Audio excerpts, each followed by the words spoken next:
Hey there, Chief Meteorologist Matt Lawpon, tracking a severe thunderstorm warning for Lamar County, Alabama, in effect until 12:15 p.m. on this Friday.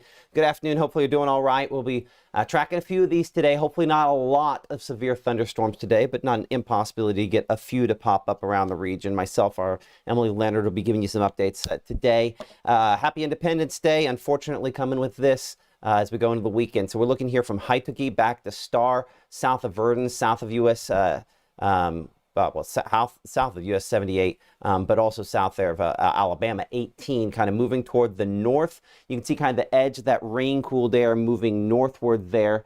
I'm going to change our perspective here just a moment, and I forgot to turn on my side monitor, so give me just a second to get that on so I can actually see some of what I'm talking about here. So severe thunderstorm warning, you see 12:15. I would say on this storm, the most intense part probably right there where that white line is. I kind of go into the middle of that. That's where, again, we could have some hail possibly up to around, not impossible to have it up to a ½ inch in size, maybe an inch. That's one of the things we'll be kind of investigating over the next few minutes here, is just exactly how large that is going to end up getting. Looking in particular here at the severe threats using our threat tracker, really two spots there where it also shows that hail growing near the Woodlawn, just up to the west, the east of the Woodlawn area. But kind of where this purple is here, especially in this pattern we're in right now, typically we don't end up seeing a lot of large hailstones out of these, but it can happen. And so I'd say more than anything, it's as it goes through a collapsing phase that it kicks out some stronger wind gusts. Our True Shield hail swath does show some spots there where we'll say we're in the possible category on it, not necessarily all the way to probable, but certainly an elevated risk to possibly see some hail with this, if not just, the obviously gusty winds, as that's trying to fall down closer to the ground there as well. So if we're ahead of this, let's get a storm track on this for you here. So let's double check the speed here for a moment as well, so we kind of get things rolling. This is frankly a little earlier than I'd hoped we wouldn't have had to cover any at all today, but it is what it is on that holiday weekend. We know there's always going to be something. Now I need to double check that. That says only about 8 miles over the last hour. It's picking up speed to the north there toward Vernon. So even though it shows it's only moved 8 miles, as it's, I think, going through the collapsing phase and kicking out some of its stronger wind gusts, it's definitely going a little faster than that there. So I'm going to track it. Oops, and that is not a clean track. Let's get in closer so we can get the front edge of this a little better. So again, Vernon, the gust front's already kind of made it into Vernon. We'll take a look at that here in a minute. We're going to say 19-20 miles per hour on that forward motion there as well. Hey, I'm going to answer this phone, Emily, and then I'm going to hand this to you because I'm not sure who this is. We'll double check this. Hello? Yes, I'm on the air live at the moment.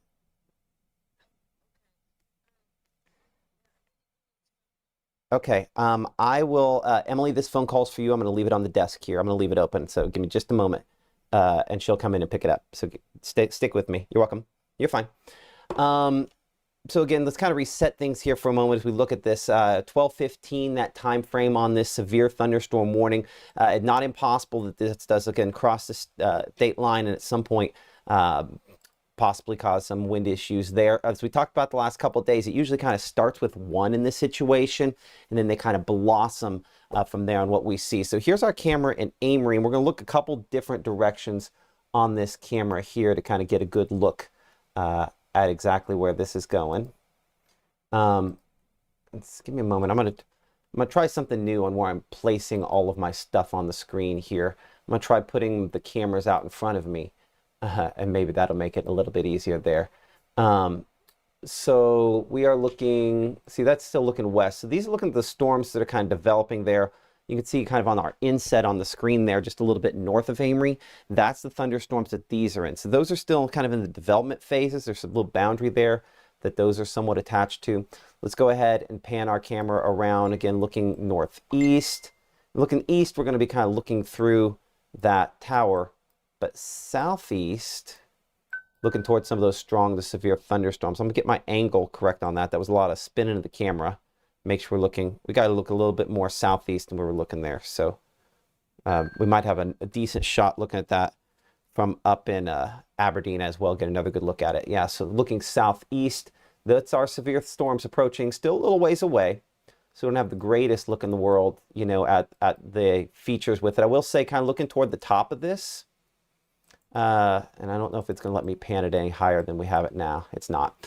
But fairly kind of fuzzy on the top of this there, so hopefully it means going through a bit of a collapsing phase. That would also mean that some of the strongest wind gusts are probably kind of falling out of it at this point. I'm going to aim it back toward the east a little bit more, because I think about the time that we end up coming back to it, that's about the angle we'll want. Another shot here coming from Aberdeen. Again, I appreciate our partners with the North Mississippi Storm Chasers on these cameras. Aberdeen looking toward that storm there. I don't really see a well-defined shelf cloud on the bottom there, so we're kind of in the what goes up must come down phase on this, on, you know, how heavy it ends up being and becoming going forward. I'm going to see if we can get a little higher on this one. That's about as high up as we can go on that. And I say that, that's actually looking toward the storms, I think, up closer to the Tupelo area. These, swing it all the way back around. Oh, you know, in most cases, we have the tower that these kind of attach to on the southeast side, typically because we don't see storms move in from the southeast that often. Caledonia will have a good shot because Caledonia is on a water tower, and the benefit of a water tower is that they're, you know, you're typically on top of it. And so there's a great shot of that from Caledonia. Wow. Okay, so that is the angle I was looking for there. So very ominous, obvious look here. And Emily, if you'll snap a screenshot of this and share. So this is obviously our rain-cooled air from this. This is, you know, everything's kind of coming out, the strong winds. They're going to kind of spread forward. I know there's some twisty, kind of ugly looking stuff coming out of this. This is not going to be a storm to produce as a tornado, but this is the strong winds moving kind of northward there. I'll see if I can kind of step to where you see both the camera shot and the radar inset both at the same time here. I'll step over to this side for a moment. So Caledonia, you know, right there, so this is kind of looking back toward the east and northeast, kind of catching the north side of it. But this is that rain-cooled air spreading northward that'll be associated again with some of the potential for this to produce some spotty wind damage as well. If you give me a moment, and after promising I'd always keep looking forward, I'm going to move back to side monitor for this. What I want to check here is I'm going to go back and look at the time lapse kind of on the, for lack of a better way to put it, DVR that we have on this here. So let's switch to that. So this is a couple minutes ago here. So you can kind of see over time here how it's kind of moved. There we go. So you can kind of see how it's kind of building northward there. And so that is the strong winds. That's where we picked it up, kind of kicking up. So that is the strong winds, kind of the north side of that. But certainly kind of an ominous look to the way that cloud moved as I go back in time. You definitely see how we have a difference in wind direction here, right? With everything like some of the lower level clouds being ingested in like that, and the actual storms itself kind of moving in the odd, that northward sort of direction there. So pretty cool shot there in the Caledonia area. As we bring it back in here and kind of reset for a moment. Current time is 12:03. I'm Chief Meteorologist Matt Lopon. You're watching Mississippi Live. Again, we're a 24/7 streaming service based out of the Tupelo, Mississippi area. And we are tracking, obviously, some thunderstorms. Could be strong to severe. The first of the day. We do expect to have more on the way as we go through the day. Our camera there in Caledonia is part of our partnership with the North Mississippi Storm Chasers, showing where that is the heaviest. So to give you an idea, again, part of this will move into Caledonia kind of from the southeast. So I'm going to hit that camera again real quick because we're kind of seeing, we're looking towards some of those indentations there. I'm going to switch this back over to this shot here because I know it matches perfectly. Some little indentations, some of the stuff kind of hanging forward on this. Some strong damaging winds possible. No severe thunderstorm warning for you in Lowndes County or Monroe County. As we check the wind mode here, no rotation. But notice how some of that wind is kind of outrunning the actual storm itself. So obviously you could see where the storm itself is, right? We go back over to the precipitation mode and there's kind of right there. There's where the edge of the storm is, Malloy, for example. But then there's this green line that extends beyond that. We sometimes call that, we do call that an outflow boundary. It's kind of the edge of the rain-cooled air. So that gust front that we also sometimes talk about moving outward from kind of the center of this, and that is already arriving in Caledonia in the last couple minutes there as well. So that's kind of the direction that is moving. But if we go back to the wind mode, you'll notice that, again, the gusty winds, 30, 40 miles per hour running ahead of the storm, and then in the storm, some spots there like near 18 in Malloy, and then near Vernon, where we probably have some 50 to 60 mile per hour winds. And that's the kind of the real concern, that these storms could produce some 60 mile per hour winds if they are kind of at their strongest. So certainly watching obviously very closely for not just Lamar County, but Monroe and parts of Lowndes County as well. Let's get a storm track, an updated storm track on that. We'll clear that all off. And I'm going to track it based upon kind of that cone of wind that we're looking at. So I'm going to use a different track than maybe we typically do. And I'm going to go 20 miles per hour. We don't have a long enough period of time for me to get a good grasp on the speed. So I'm going to go a little fast. This might be too fast. But I'd rather in this case be too fast and too slow. And I'm going to say a 40-degree fan out. And let's do a beginning width of, there we go. We're pretty close. That almost worked, right? So it's generally speaking kind of heading this way, but that rain-cooled air is going to spread out as it makes its way northward there. So some gusty winds, certainly likely. And I do expect we'll have additional storm development. So this might be kind of crazy to show so many people kind of on the same warning, because the worst is not going to hit all these folks. But what happens is this is the initial ripple, right? You get the initial storm, and then additional storms kind of develop from there in the unstable, hot atmosphere we have out there. And so while this particular storm, and I actually need to probably fan it out just a little bit more than that, as crazy as it might be. Let's go 50 degrees. My computer's like, you don't actually want 50, do you? No, it won't let me do 50. 49 degrees. 45 degrees. Okay, 45 is the best I can do on that. Then I'm going to adjust it a little bit that direction as well. There we go, generally speaking. Okay, so here's the deal. This specific storm doesn't hit all these spots, but the ripple coming from it spawns additional thunderstorms out there. And so lightning, heavy rainfall, gusty winds, all of that likely to come from those as they move kind of northward.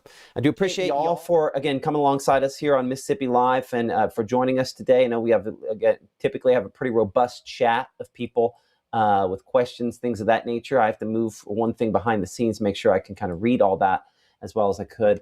A lot of folks watching there will hit Plantersville and Mooreville. There will be storms related to this that do make it that far north. And so again, this is not the specific storm. I want to be clear on that, but storms related to this one will kind of expand outward. So I'm going to give you some very, very rough times, and we'll probably have something that develops ahead of this as well. But just giving you some really, really rough times on how this, I'm going to say this again, this specific storm is not going to be at all these spots, but the ripple coming off of it is going to develop additional thunderstorms. We do have some up towards Shannon and Tupelo have already developed, but as that ripple kind of works its way northward, that's when more storms are going to become likely for some of those spots. Might have a decent shot of this from West Point as well. I'm going to choose our camera and head over there toward the West Point area, see if we can get kind of a wider shot of this here, and do appreciate the folks at Fastnet for sponsoring our cameras here on Mississippi Live. That, again, in a lot of ways, kind of a partner from the beginning. These cameras actually on the towers there at Fort County. And so appreciate them for coming alongside of us and sponsoring some of these cameras. I like this one here in the West Point area. We're still a ways away, and I'm getting into the systems where I can move it. So that's looking toward the stuff around Tupelo. This is looking back toward the east. I need to go probably a little bit, no, probably directly east is my best bet there. And unfortunately, we're looking right through that tower, so we don't have a good shot. So I'm going to go back to that Tupelo angle. We're going to try a different one of their cameras over in Mabin to maybe see if that's just far enough west to have a better angle on this.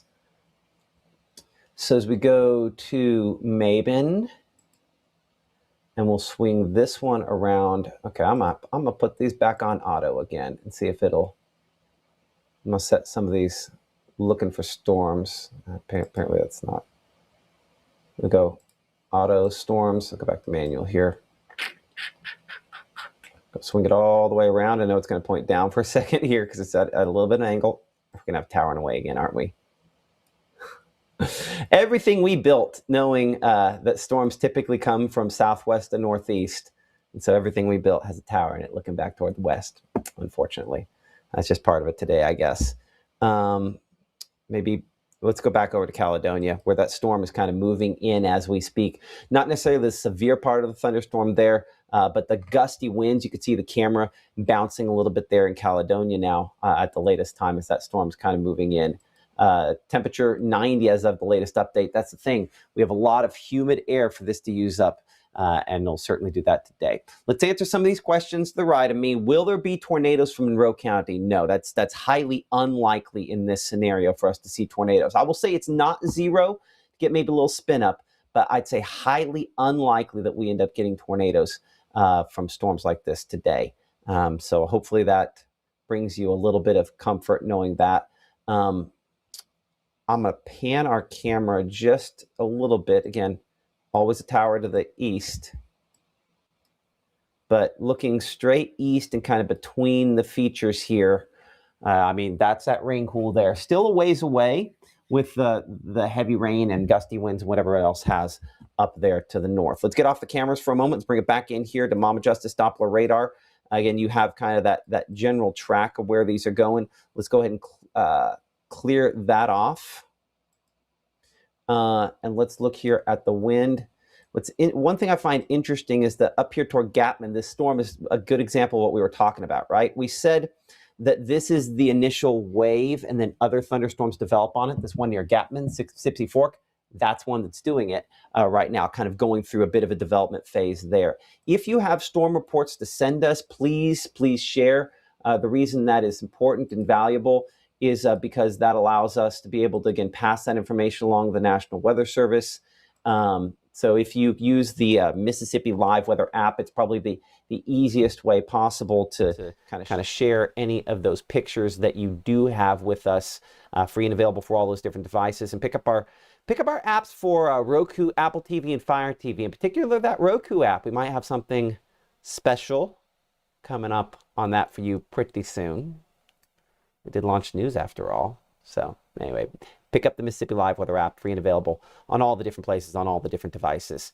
As we come back in here, kind of looking at this, one thing I will say is that the gusty winds, you can see how you have a little red and green up here, by the way. Let's talk about this. Red and green doesn't necessarily mean tornadoes. Let's be clear. It means away from the radar and toward the radar site. So this is, in this case here, all this green stuff is generally speaking toward the radar site, and this is generally speaking away from the radar site. But the fact is that this is popping up on that boundary ahead, and so that's kind of the main direction some of that is heading. Now I'm going to bring in our Emily Leonard here for a moment. I want to see, she, I know, has been looking at what's kind of been going on behind the scenes there. And one of the things, you know, again, she is trying to check with this is, and I think you're backward on it. I think, Emily, I think we need to have Emily on the top one there, because I think top is left and bottom is right. And I got that for you. I should have that taken care of. Okay, so I'm going to bring Emily in here for a moment. Emily, just one of the things that you've been kind of looking at what folks have been talking about, sort of behind the scenes here. What are you hearing as of this time frame? Obviously, with the 4th of July weekend and this being a holiday, a lot of people are currently out and about, traveling. A couple things. I posted that photo that you showed from the Caledonia camera. And a couple of people talking about traveling, especially in that area. Do you have any recommendations? I mean, obviously don't, if you don't have to. Yeah. I mean, I would say that's probably the number one thing. Don't, if you don't have to. Yeah. I mean, it's listen, these are going to be kind of, you have some time. But that Gatman storm, that's a downburst going on with that one there. By the way, our warning is going to expire here in a couple minutes. Yeah, I mean, I would say avoid 278 for the next little bit here between Amory and Soligent. That's probably the number one easiest thing that people can do. But yeah, I mean, there's going to be more thunderstorms to go through the afternoon. So I mean, I would give it a little longer there in Caledonia. Vernon, obviously, Alabama Highway 18. Let's be avoiding that. What else? Been searching for any kind of photos anybody may be receiving. If you do get some damage or you're able to send us any kind of photos, make sure you do it safely and make sure you use the Mississippi Live weather app to do that. Matt's able to pull those up a lot faster and a lot quicker than if you post them to social media or if you send us an email. So definitely do that. I'm going to start reaching out to the EMA directors here pretty soon. I was trying to give it a little time to get that storm through there and see if they've got any reports. So I will check with them coming up in just a couple of minutes. Looking with the North Mississippi Storm Chasers, right now they have not posted anything, at least on their Facebook page. You may have something in their chat. Otherwise, right now, just waiting for that storm to come through. Absolutely, and I do not think that they're necessarily going to extend the severe thunderstorm warning into Lowndes or Monroe counties. As you can see, as of 12:15, that has popped off our map. Emily, I appreciate your time and patience. Remind me on our list of things we have to do. I need to set this shot up when we do this in a 2-box to be my vMix call. That way we don't have the audio reverberation on that, the back and forth. So just remind me of that. Okay, sounds good. Thanks. Okay, appreciate it. Okay, current time is now 12:16. I'm Chief Meteorologist Matt Wall. You're watching Mississippi Live 24/7 streaming service based out of the Tupelo, Mississippi area. Fairly heavy thunderstorm. I'll say borderline severe thunderstorm trying to move into parts of Lowndes and Monroe County. I'm interested, and I noticed on the wind here a second ago. The reason why the red and green didn't make sense is because it was too early. Look at this. So over the Gapman area, we have a downburst occurring right now. I have it on twice. Sorry. This is why I trust the programming. And I don't think I got that right either. Hold on.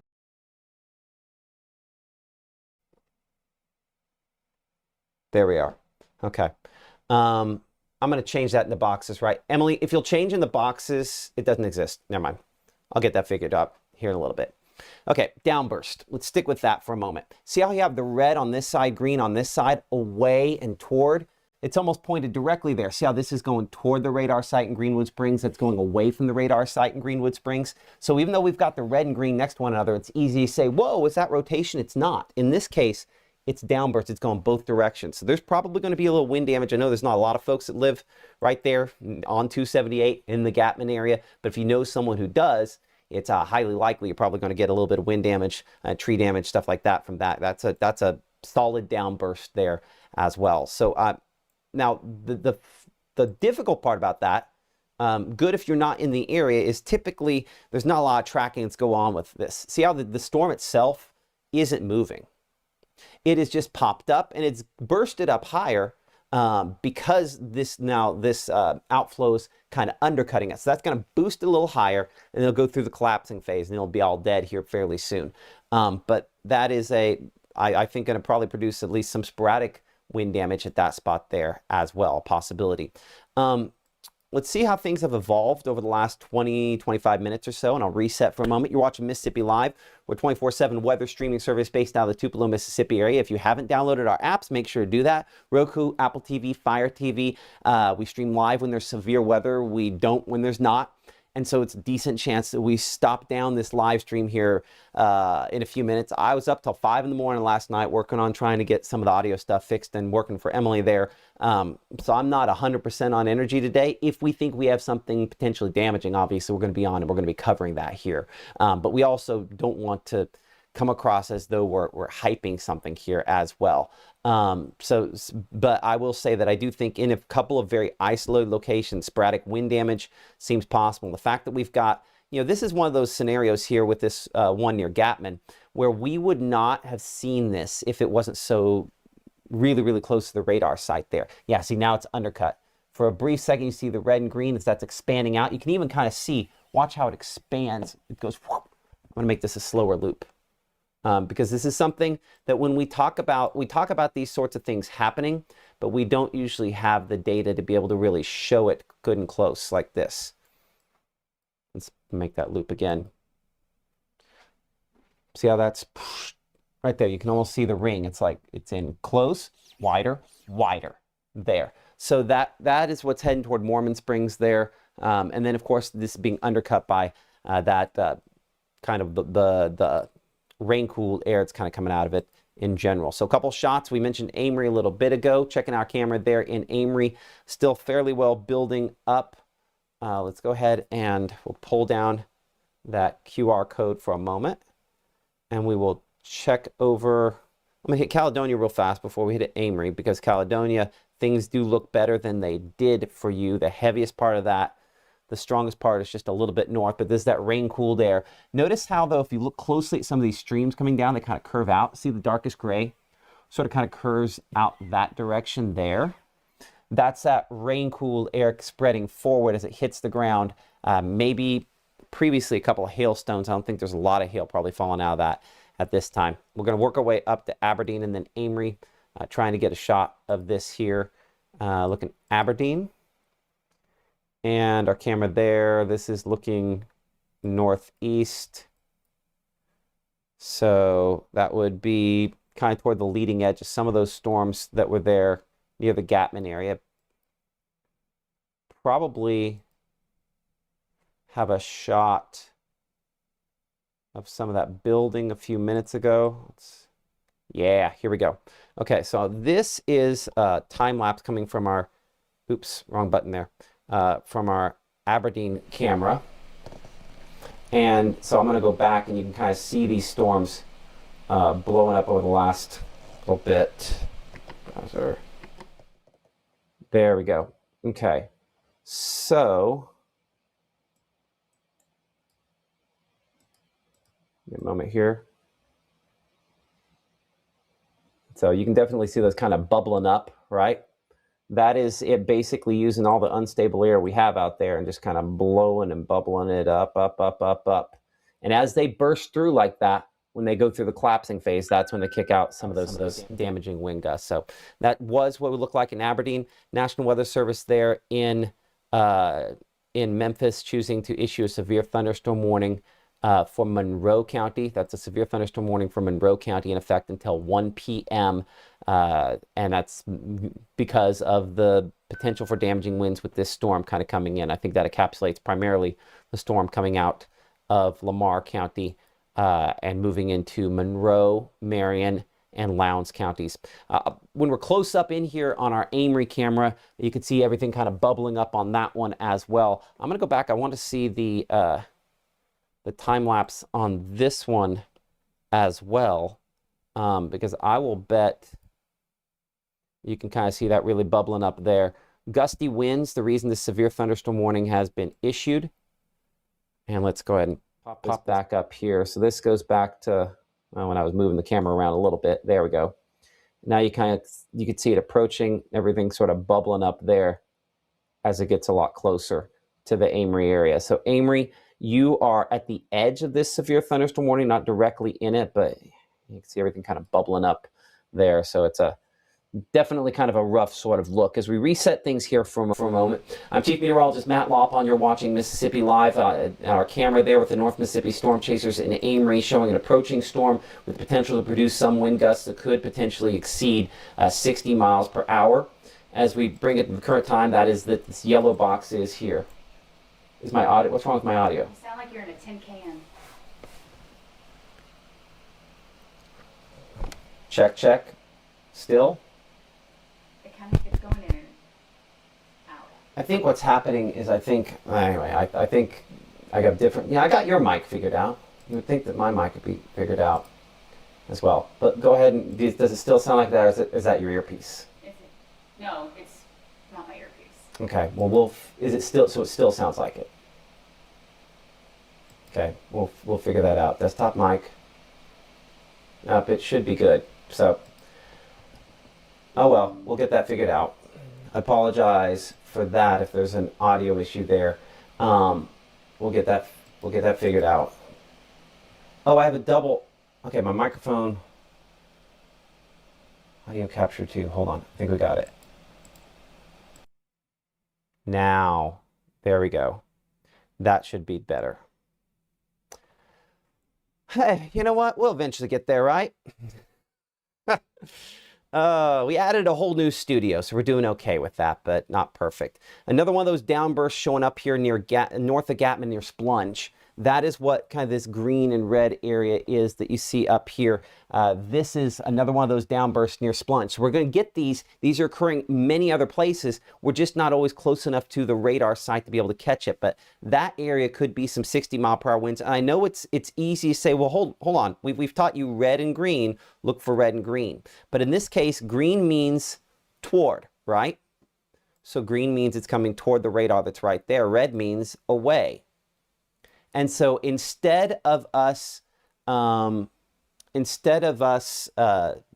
this, actually trying to kick out a rotation, this is saying hitting the ground and spreading out from there. So gusty winds with that, certainly a possibility. Is it better now? The sound is better. Ethan may have some shots for you. Okay. From Hamilton. Let's take a look at Ethan's shot here. I appreciate that. He's up. Okay. So our Ethan Foster in Hamilton with more. I'm looking at your camera here, Ethan. That looks kind of rough. Yeah, Matt.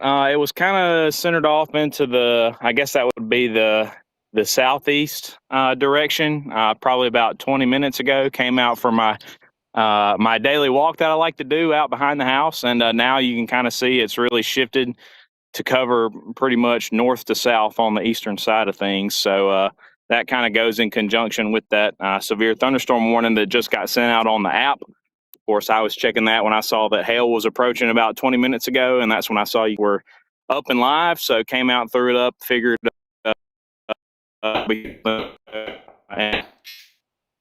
Oh man, it seems like internet coverage is doing what internet coverage does down there in Hamilton. But go ahead. You go back about 10 seconds on what you were saying.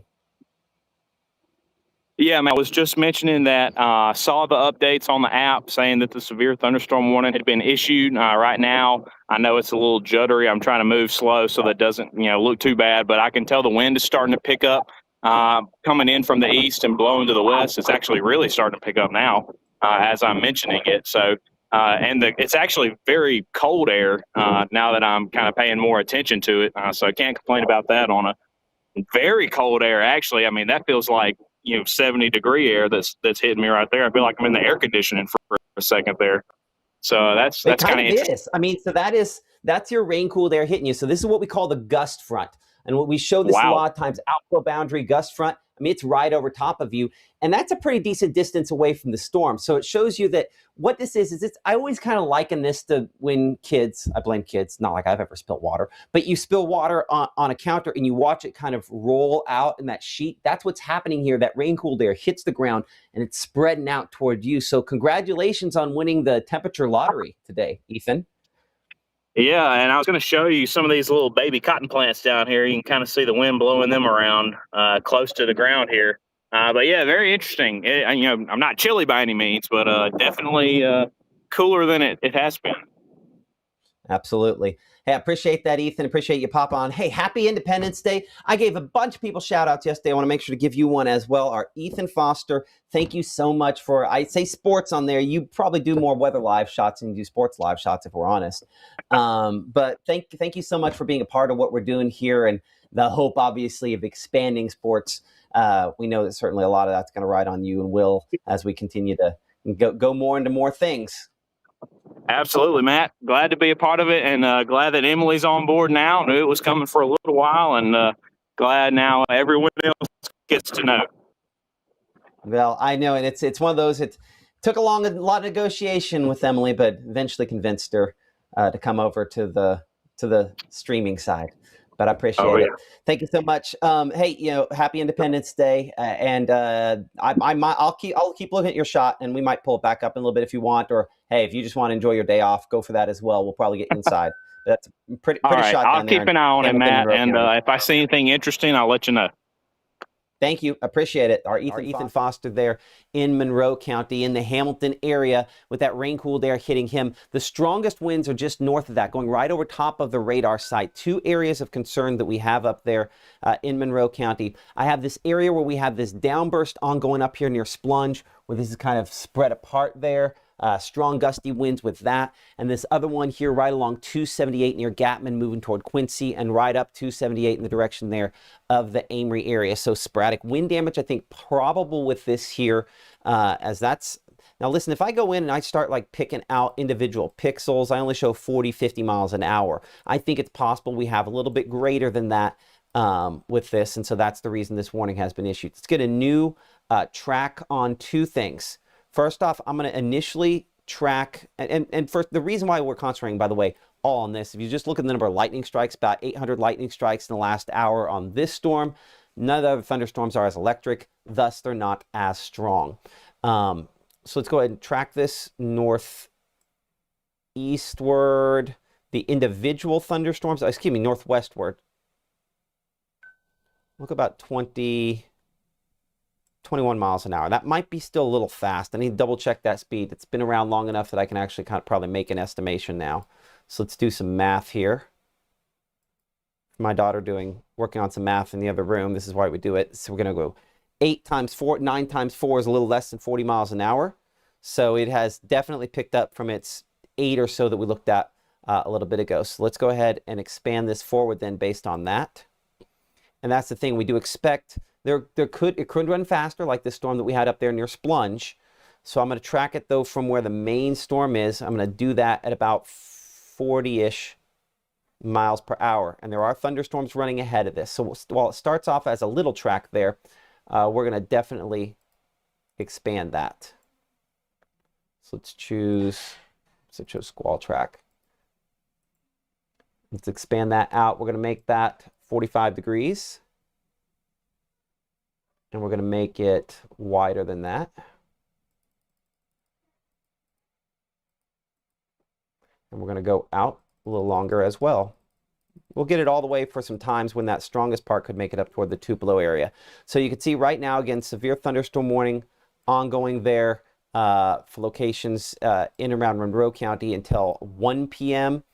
Does include potential for wind damage. Does include the city of Amory, Aberdeen. You're also with the southwest portion of the city of Amory, Aberdeen. It's generally a little bit west of you. It's kind of jutted right around our camera location there in Caledonia. That does mean in Caledonia we'll probably have a decent chance to look at it. Before we go to that, I'll go ahead and change the city size here for a moment so we can get some other folks kind of ahead in just some very rough times, because there are thunderstorms. Let's be clear here. In Tupelo, you have thunderstorms basically overhead. They are non-severe. This is when the stronger storm could arrive for you, or at least what it turns into, because what we expect is this wave will continue moving northward. And it's kind of like you're looking in the ocean, right? If you've ever been lucky enough to go to the beach, look in the ocean, you watch the wave, you can watch the big one, and it might wobble down, but it might also combine with another wave and get big again in a different spot. That's what these are. These are kind of like watching the waves from the ocean roll in, the edge of that rain-cooled air there, stirring up the atmosphere, and then producing whatever it ends up producing, including the potential for some damaging wind and maybe even some large hail. We'll go to Caledonia and then hit Amory on our cameras there. Actually, I'm going to start in Aberdeen, looking into that there, looking kind of into the storm that's prompted this severe thunderstorm warning for folks there in Aberdeen. Again, we're looking kind of into the rain-cooled air. I'm going to move on the bottom where it says severe thunderstorm warning, because that's kind of our most impressive part, kind of eventually moving toward Aberdeen, but it's kind of moving more north at this time. We'll slide up to Amory. Camera location there in the Amory area shows a lot more dark than what it had a few minutes ago when we were looking out of that. I'm going to check out our time lapse on this. We're going to start this back at noontime here. One of these days I will not hit that button. Oh, there we go. It did hit the right button. Okay, so showing as that's all kind of building up and developing, coming closer. You can see the darker clouds starting to arrive. So it's getting closer. Time's kind of ticking away before this kicks up. Some strong winds and everything else that kind of comes with it there. That's why the last little bit I think really tells the story here. As you can see, the real dark stuff kind of coming toward the camera lens there. So great shot there in Amory. Sorry that's not the clearest. We're still working and figuring out the best way to kind of show these things here in real time. But I see that Andy behind the scenes there making the comment that a lot of lightning going on there in Greenwood Springs. I believe that power out on 1277 in Nettleton. Multiple trees down on there Road there, Brittany. So give me a moment here to make sure that I pass that along the National Weather Service. Viewer report of power out. No, not power out. Let me copy that. Give me just a moment. Want to make sure that we get that there. Yeah, power out on.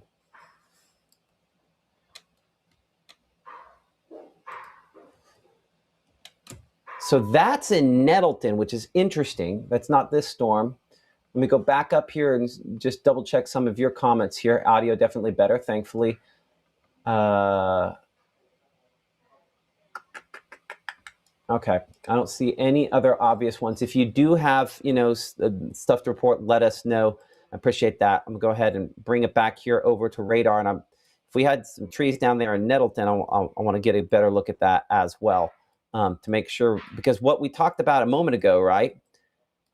Emily, on our list, Coggins subdivision. I've got to call Barron. We've got to get Nettleton on here instead of that. I don't know why it pops that up, but it does. So we've got to call them. But let's look at this to see how this has played out, because that's very interesting to me that, yeah, you know what happened here? Exact same thing we talked about in Splunge. Remember we talked about that we weren't necessarily going to be able to see it if it wasn't this close. Same thing that happened in Splunge. We got one of those downbursts there. Yeah, see, it doesn't really show up because we're looking too high up on this. But you had some kind of a downburst probably on that there, just like what you had happen there near Gapman and Sipsey Fork up here in Splunge. This is another example where it's kind of spreading apart as it goes through the collapsing phase. So these spotty wind damage reports certainly possible as these storms collapse. So that's why we got that report of some isolated tree damage. Did we talk about that storm? Not really, because we are still learning. And now we know, as I go wide here, and I need to tell you that any one of these, as they go through a collapsing phase, could cause some spotty wind damage. Because look at this. See how these storms are not moving here at all? Like, watch this one right there in northern Oktibbeha County. Doesn't move at all. So that means it just drops everything it's got right that spot. And so that's what then kicks out those damaging wind gusts. So that's what that's probably doing there in northern Oktibbeha County right now, or probably has been for the last little bit, some spotty damaging wind. Now listen, compare it to the quantity of lightning. Watch the lightning up here. Look at what we have here. So these are a lot less organized. So maybe only 30-mile-per-hour winds, but some spotty wind damage, certainly a possibility with this as well there. So for Splunge, that's what we're looking at. Again, damaging winds probably with this. No tornadoes, I want to be clear. And I see someone there say, what direction are these moving? Toward the northwest? Yes, they definitely are moving toward, I would say when they're moving toward the northwest. And it's an important distinction because they're not all moving. Let's check this storm out here. Maybe visually this will look a little better there in the Starkville area. Checking our camera there in Starkville. Let me get to where you can move it. Again, appreciate Fastnet, one of our newest sponsors here on Mississippi Live. I'm going to pan our Starkville camera around. Actually, it's already kind of looking toward the east. I'll see if I can pan up. Oop. Man, this camera and I, the last couple of days, I've overdone it every time I've tried to move this one.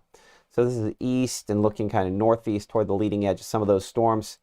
I mean, you can definitely see them kind of building up pretty high on that one there. So this is still definitely a developing thunderstorm. When it's this crisp looking like it is there, that's a storm that's getting stronger, is not reached its peak yet, and certainly one we'll have to watch. But these storms all moving kind of from southwest to northeast. Our camera in Mabin, also sponsored by the folks there at Fastnet, as part of our partnership with the North Mississippi Storm Chasers. This is looking north. Wanted to see from a farther distance away what we had, and kind of looking at that there. Mix of clouds, not the greatest look. Let's come all the way up to Tupelo here for a moment. Our Mitchell Cunningham and Bowling camera up here, again showing those thunderstorms that are generally speaking kind of heading in your direction here in the Tupelo area. It's going to be probably the 1 o'clock hour. No, go and leave that open. It gets hot in here. You can hear them on the camera? Okay. Okay. Yeah, just make sure they're aware. Okay. See, now my microphone's too good. Ugh. Tell me that when I woke up this morning here. So looking southeast, again, this is the direction we'd be looking into that heaviest storm. We have a few others between there and the Tupelo area. Looks like that reporting station in Tupelo is down at the moment as well. Update on our warning, again, as we kind of pull down that camera network for a moment. Severe thunderstorm warning does continue up here from Monroe County. That in effect until 1 p.m. Splunge, again, it's kind of a conglomeration here. We have the rain-cooled air sort of running in advance of this right there. That's what's kind of expanding back toward the north and east. But Splunge, I know we've got some viewers there, you know, cloud to ground lightning there in Solent, Alabama. The heaviest of this is sort of gone around Solent. I'm going to make this use the 1 minute data here, just in case there's something kind of missing. But you can see this green there, that is the edge of the rain-cooled air, right, moving its way northeastward. They have trimmed back the warning just a little bit on the latest update there from the National Weather Service. 60-mile-per-hour winds, perhaps hail up around 3/4 of an inch in size. Yeah, at this point here, not something that that is necessarily heading directly toward the west. And as we check, in particular, looking at the hail threat here, our True Shield hail threat shows some hail potential out of this storm. Let me double check this here. Looking at the storm chasers, what they've got so far. Just kind of looking at, they agree with what we're talking about. What they would say, microburst favorable environment. That means it's likely that as these collapse, you get these wind damage events potentially out of it. I want to check here because I'm still learning on our shear on this here if it'll pick up microbursts. It kind of did. It kind of caught that there. It shows that wind change near Mormon Springs and Gatman earlier, and then the one near Splunge was that there as well. So these very, very isolated wind damage areas, a possibility. Oh, I want to check and see if severe threats picked that up. How well that picked it up here. It caught the hail portion of that, which in this case we think was more downburst with that. And Splunge it had as well. Okay, so the reason that's important is this gives us an opportunity to potentially use this to identify our cores that are going to go through the big collapse. And when they do go through that collapse, could kick out the damaging wind gusts. So we might have had one of those northeast of Crawford just a little bit ago. I don't think the Muldrow one there got probably strong enough where it was doing that. So that does not look as impressive there. It does show that this storm here near Mormon Springs, the portion of the storm that's kind of moving sort of generally toward where Ethan was there in Hamilton, probably going to go a little bit more northeast there toward Westville along Highway 8. That's where that's going to move. It's going to cross Highway 8 here in the next few minutes. Let's adjust our ETA speed here. So storm speed we'll say is 37 miles per hour, not 378.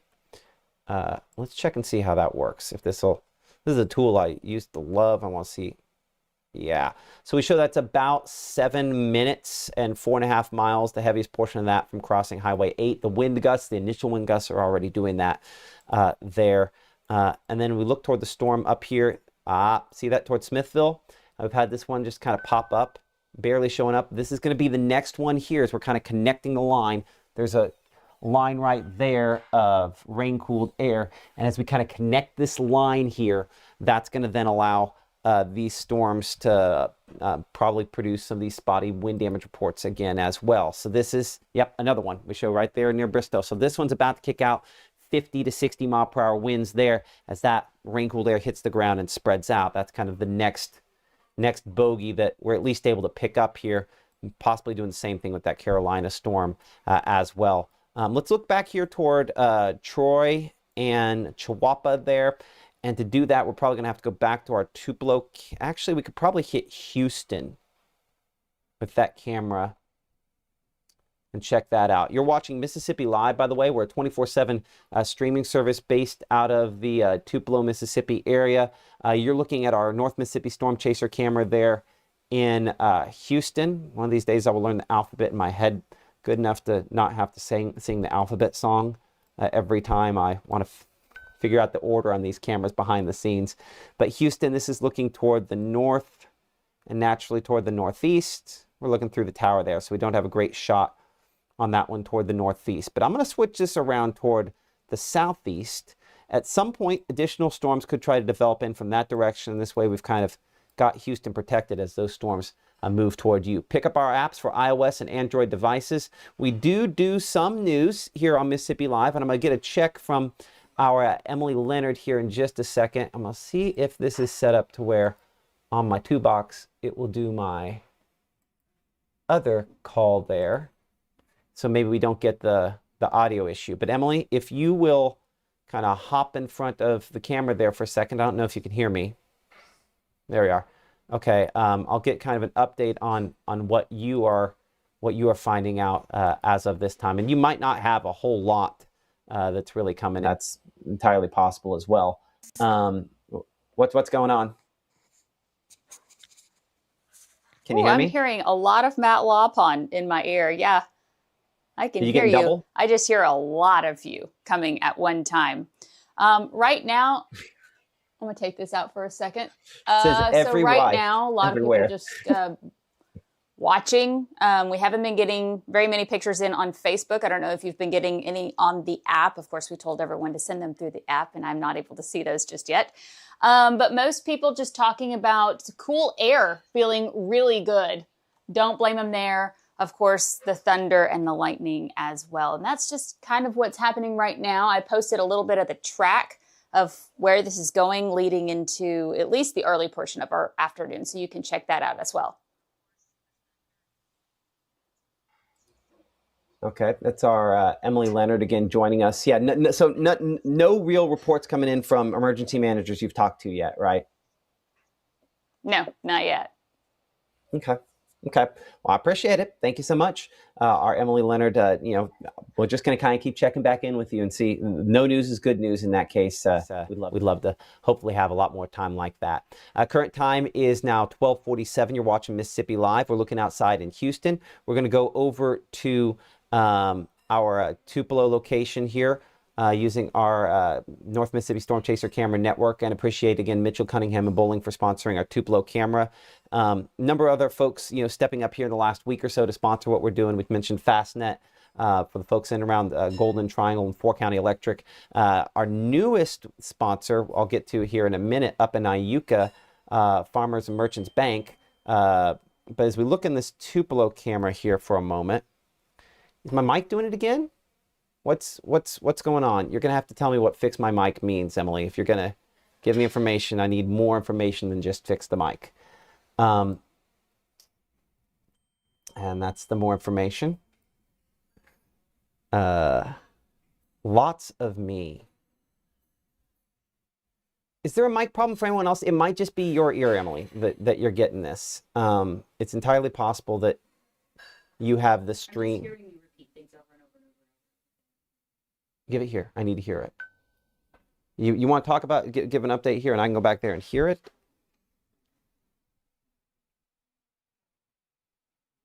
Check. Yeah, I don't know why you're getting it twice. Oh, I do know why you're getting it twice. Anyway, okay.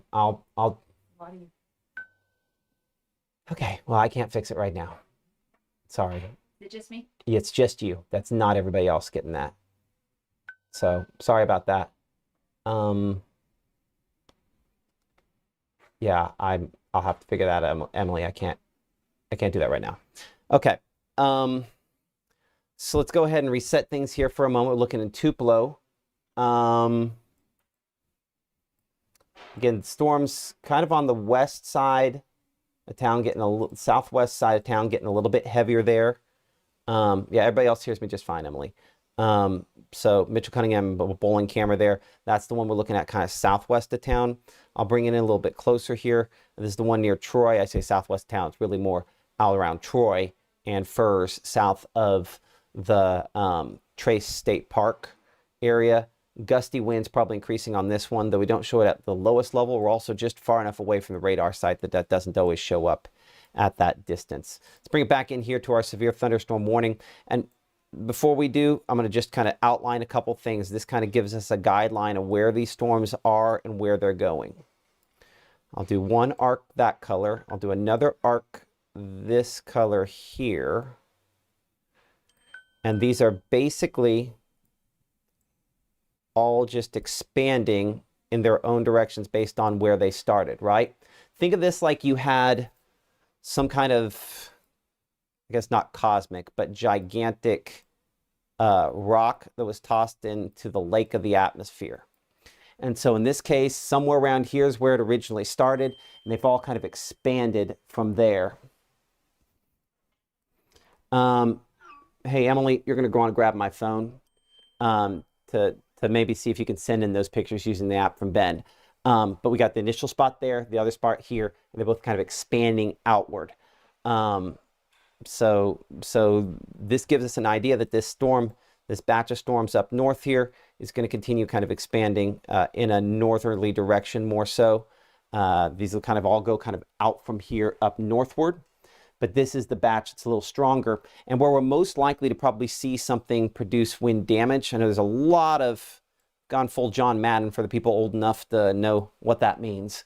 But it's along this boundary here that this is going to kind of try to expand, and it's at the kind of intersection of these two boundaries that we're most likely to see wind damage. So I would say that if this continues to do something, Fulton, Mantachie, Moorville, Moorville might be a little too far west, Tremont, Oakland, Eastman there, that's where we're most likely to see that. And I'll go ahead and check the app here in a second, see what kind of pictures you all have sent in, which has been a bunch. Okay, so let's do the picture thing, shall we? Before we do, again, resetting here, severe thunderstorm warning continues Monroe County, and checking the damaging winds here. Right near Splunge, this kind of the second batch, how that's expanded northward there. See, this is the intersection because you had winds coming down from one direction and the other. Interesting look to that there. Okay, so what's interesting about this is there is a little bit of spin with this. Now, before I say that, let's not think tornado, but let's just say that if you've ever, been in the bathtub and you move your hand through and you see little eddies, little spins that happen there that maybe for the briefest second, it kind of looks like what we have right there going on, but I don't know that that actually means anything.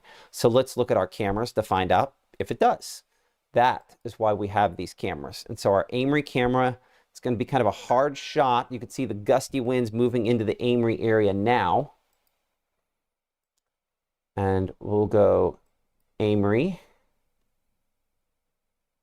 And let's pan this a little bit east. Yeah, see, we're not going to be able to see around that heavy rainfall that's in the foreground there in Amory. But gusty winds starting to pick up in the Amory area. Not officially severe for you in Amory, but certainly approaching. That gust front has arrived, and that's all that rain cooled air that Ethan was talking about a little bit ago, kind of moving into the Amory area. And so that's what this is here, right? This green line that's running there in advance, that is our gust front kind of pushing ahead. And so that's one of the things that you all have done a pretty effective job of capturing so far today, is right underneath that. So, and appreciate all of you that have used the Mississippi Live weather app to show some of these. So let's go with this one here. There we go. And so some of these shots. And so I'm going to map these, get an idea of where some of these are coming in down here. So we've had some in and around Amory. This one sent in 12:53, so not less than 1 minute ago. Who sent this in? North of Tiger Mart and Hatley at 12:53:11. Taylor with this shot here. So this is in real time there in Hatley, what this looks like from our weather watcher there using the Mississippi Live weather app. I'll pop up that QR code so you can see that here. No, I say that. Let's pop that up. There we go. So you can see that. But this is what it looks like there in Hatley right now. South of that, near the Amory-Becker area, this picture coming in a few minutes ago, similar shot here sent in by Hope Again, you're going to see lots of twisty-turny stuff in clouds like this. That does not necessarily mean that that you're talking about a tornado or anything along those lines, but that is to say that there is turbulence there, and so something that we certainly recommend that we pay close attention to. So build your armor. Make sure you have multiple ways to find out if you're in the danger zone. You can see below me here, weather call, that alert that we talk all about all the time. One of the ways to do that, Mississippi Live Weather app should be on that list. There are some other apps there that work and are useful as well. A couple shots here from the Aberdeen area, about 1250 from Jana. We'll see if they're different or the same shot sent twice. Slightly different shots here from Jana there in Aberdeen, again, of some of the gusty winds that are approaching. Does not look like any damage at that location yet. Appreciate Jana for sharing these shots with us.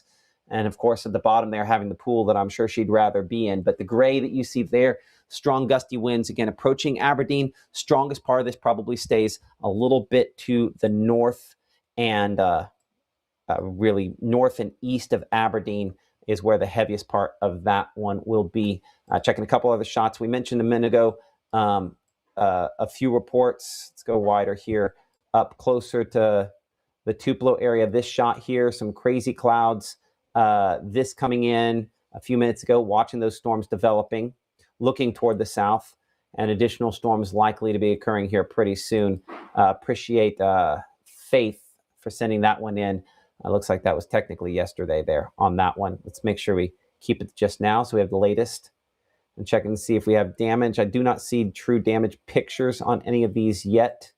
But join the conversation. Share your pictures with us. We appreciate you all for doing that at this time. Kind of another shot here. Dime-sized hail in Vernon. This one a little delayed from earlier on, but this is an example of some of the hail that we had. Some dime-sized hail in Vernon. Doesn't look like we got the shot directly of that. By the way, if you have the largest hailstone picture, that is something, if you share with us that True Shield Roofing for hail in excess of 1 inch, largest hailstone picture submitted, $100 gift card to Walmart. Simple as that, making your bad day a little bit less bad if you have the largest one of the day. This shot here, now just looking at the wind, doing an excellent job showing how the damaging wind is expanding outward. I'm going to make this loop a little bit faster. There we are. And you can see now the red. See the red kind of expanding outward from that there? That's it. The reason it changed direction is because it went over top the radar site. Green meaning it's coming toward the radar, right? Like we always talk about. Red meaning it's going away. So once it's past the radar, it's going out there in kind of this ring in all directions. And so that is going to continue to spawn additional thunderstorms from time to time, cause wind damage. And maybe most importantly for some of you, it's going to knock the temperature back a notch, which is what we need. Now, you'll notice that if you look beyond that, you can kind of sort of see that ring up here a little farther north, right? Kind of where it changes more to gray. That tells you that this is not as strong as what we have coming out from the south and west. And we talked about this a lot last night, that we were going to have some of these storms get to one, starts coming through, and then all the thunderstorms develop from there. And so that's what that is. And so as we look over the entire region here, it's really the only bogey that's of significance as of yet. Looking at velocity, looking at the precipitation mode, though, we have some new ones down here that are going to be moving toward Macon, locations back into Pickens County as well. Let's get a storm track on those. Those actually have some movement. The reason, by the way, I have not done much of a storm track, and we'll get up to Starkville here in a second for you, is because storms have not been particularly movement friendly. By that I mean they just haven't been moving. I don't know that that's going to be moving a full 40 miles an hour though. This batch is moving a little slower, so I'll go 26. So no severe thunderstorm warnings or anything officially with these storms down here approaching Pickens County, but just kind of a heads up that this will be kind of moving through spots where it could start causing some spotty wind damage here eventually. So looking ahead on this, we'll track that out a little farther. Give you kind of an early heads up. Starkville, listen, there's a storm over you. That's not what I'm talking about here. This is kind of the next batch beyond that, about 1250 or so. Looking at Aliceville 107, Carrollton 124, Sugarlock 133, Macon about 144. Some gusty winds with that. not impossible that at some point it produces some strong to severe weather. We'll check our camera there in the Macon area, again, provided by Fastnet, our friends there at Fastnet, sponsoring these cameras here as part of our coordination with the North Mississippi Storm Chasers. Macon, we're looking, this one's still kind of looking a northerly direction. You know what we're going to do? We're going to flip this all the way around, and we're going to end up looking directly into, no, we're not looking into a tower, looking south, but southeast we will. Look at that. We actually have a viewpoint on it. Okay, so we'll be able to see those storms as they come in. Not super impressive yet, but we'll be able to have a vantage point of that as those come into town there. Over in Adenton, in the Starkville area, obviously things looking a little bit more rough. This shot here looking kind of sort of east. That's looking into the storms that are kind of approaching Starkville. Overshot it, double clicked it. Okay, not doing any sort of automatic tracking. There we are. So those are those thunderstorms sort of approaching the Starkville area. Some heavy rainfall with that at this point. Still, I'd say sub-severe. Well, I'm going to change my shot here for a moment because it allows me to kind of have both things on camera at the same time. But you can see here where we kind of have this inset on the radar. Maybe it's not as obvious. Let's see if we zoom it in. There we go. It's a little bit bigger. But obviously that storm is just a little bit east of town where it's the heaviest right now, kind of expanding there into Starkville. Some gusty winds obviously possible. And so some tree branches, things like that, we'll have to watch. The camera's in the Starkville area. Let's try that. And there we go. Again, the rain already falling in Starkville. You can see a Highway 12 west of Blackjack Road where it's just really starting to go. Looks like the road's not even fully wet yet, so it's really starting to pick up there in the last moment or two. 90 at the latest update there at the airport. Feels like 106. Dew point is 79. That's not always the most accurate of our reporting stations, but that's fairly rough looking. And a southbound shot there, kind of showing the same part of the thunderstorm, just different vantage point from what we were looking at a moment ago there in Starkville. That is the rain cool there. So as you can see, this is near Blackjack there, and I think Highway 12 where that camera is, kind of an opposite shot from what we're looking at back here in the Adenton area. So we were looking south one direction, now we're kind of looking back into that. So this one's still developing and could have, again, some 30 to maybe 40 mile per hour wind gusts with that.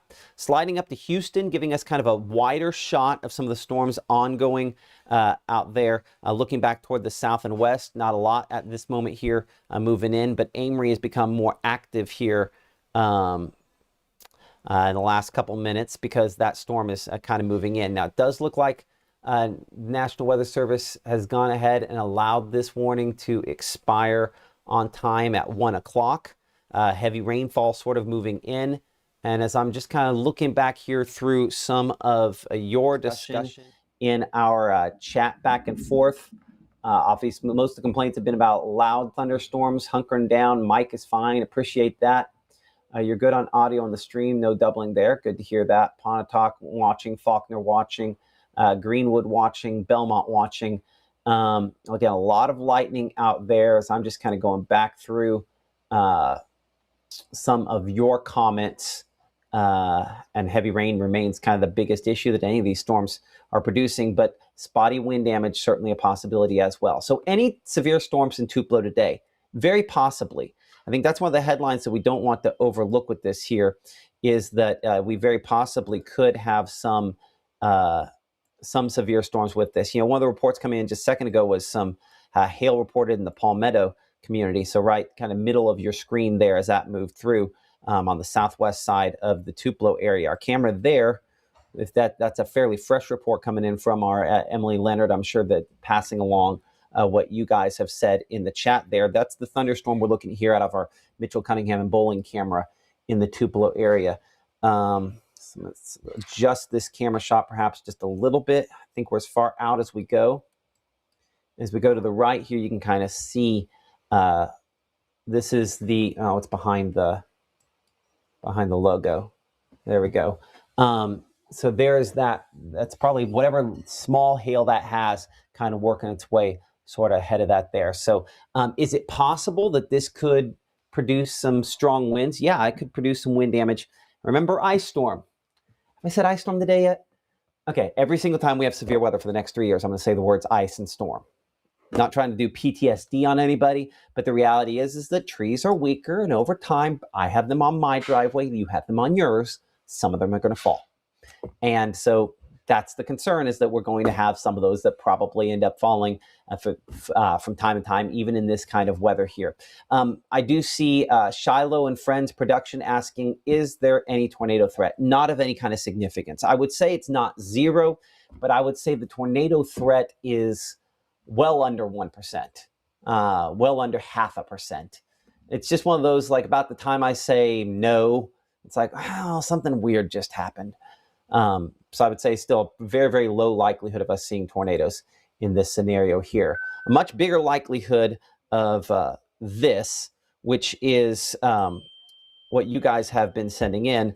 That's lots and lots of pictures of dark storm clouds coming in below these thunderstorms here. You're going to see a lot of these very tumultuous looking clouds as these move in. Appreciate that shot there. That one coming in a moment ago from Vernon, Alabama, taken by Hayden Stewart.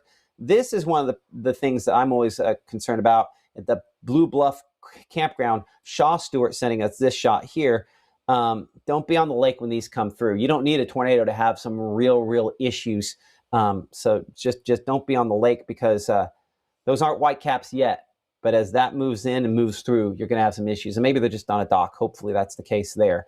But always a little bit of a kind of scary situation in that regard. And another shot here, again, that rain-cooled air in Hamilton. Braxton sending us this shot using the Mississippi Live Weather app, free and available for all your various devices there. That's, again, going to be your heavy rainfall, your hail, all that stuff kind of pushing its way forward. So appreciate all of you guys for sharing it. By the way, when you send us these pictures, they make their way directly to the National Weather Service. So if you have wind damage, something like that, to send along with us, please, of course, share that with us, and we can then, of course, share that with them. It's certainly very, very helpful and allows us to keep people safe when we're starting to talk about active and severe weather. So share your pictures with us. Like, subscribe, follow, all the different things. And the easiest way to share those pictures using our iOS and Android apps there. I'm going to show a couple more pictures, and then we'll get back here over to Mama Justice Doppler radar.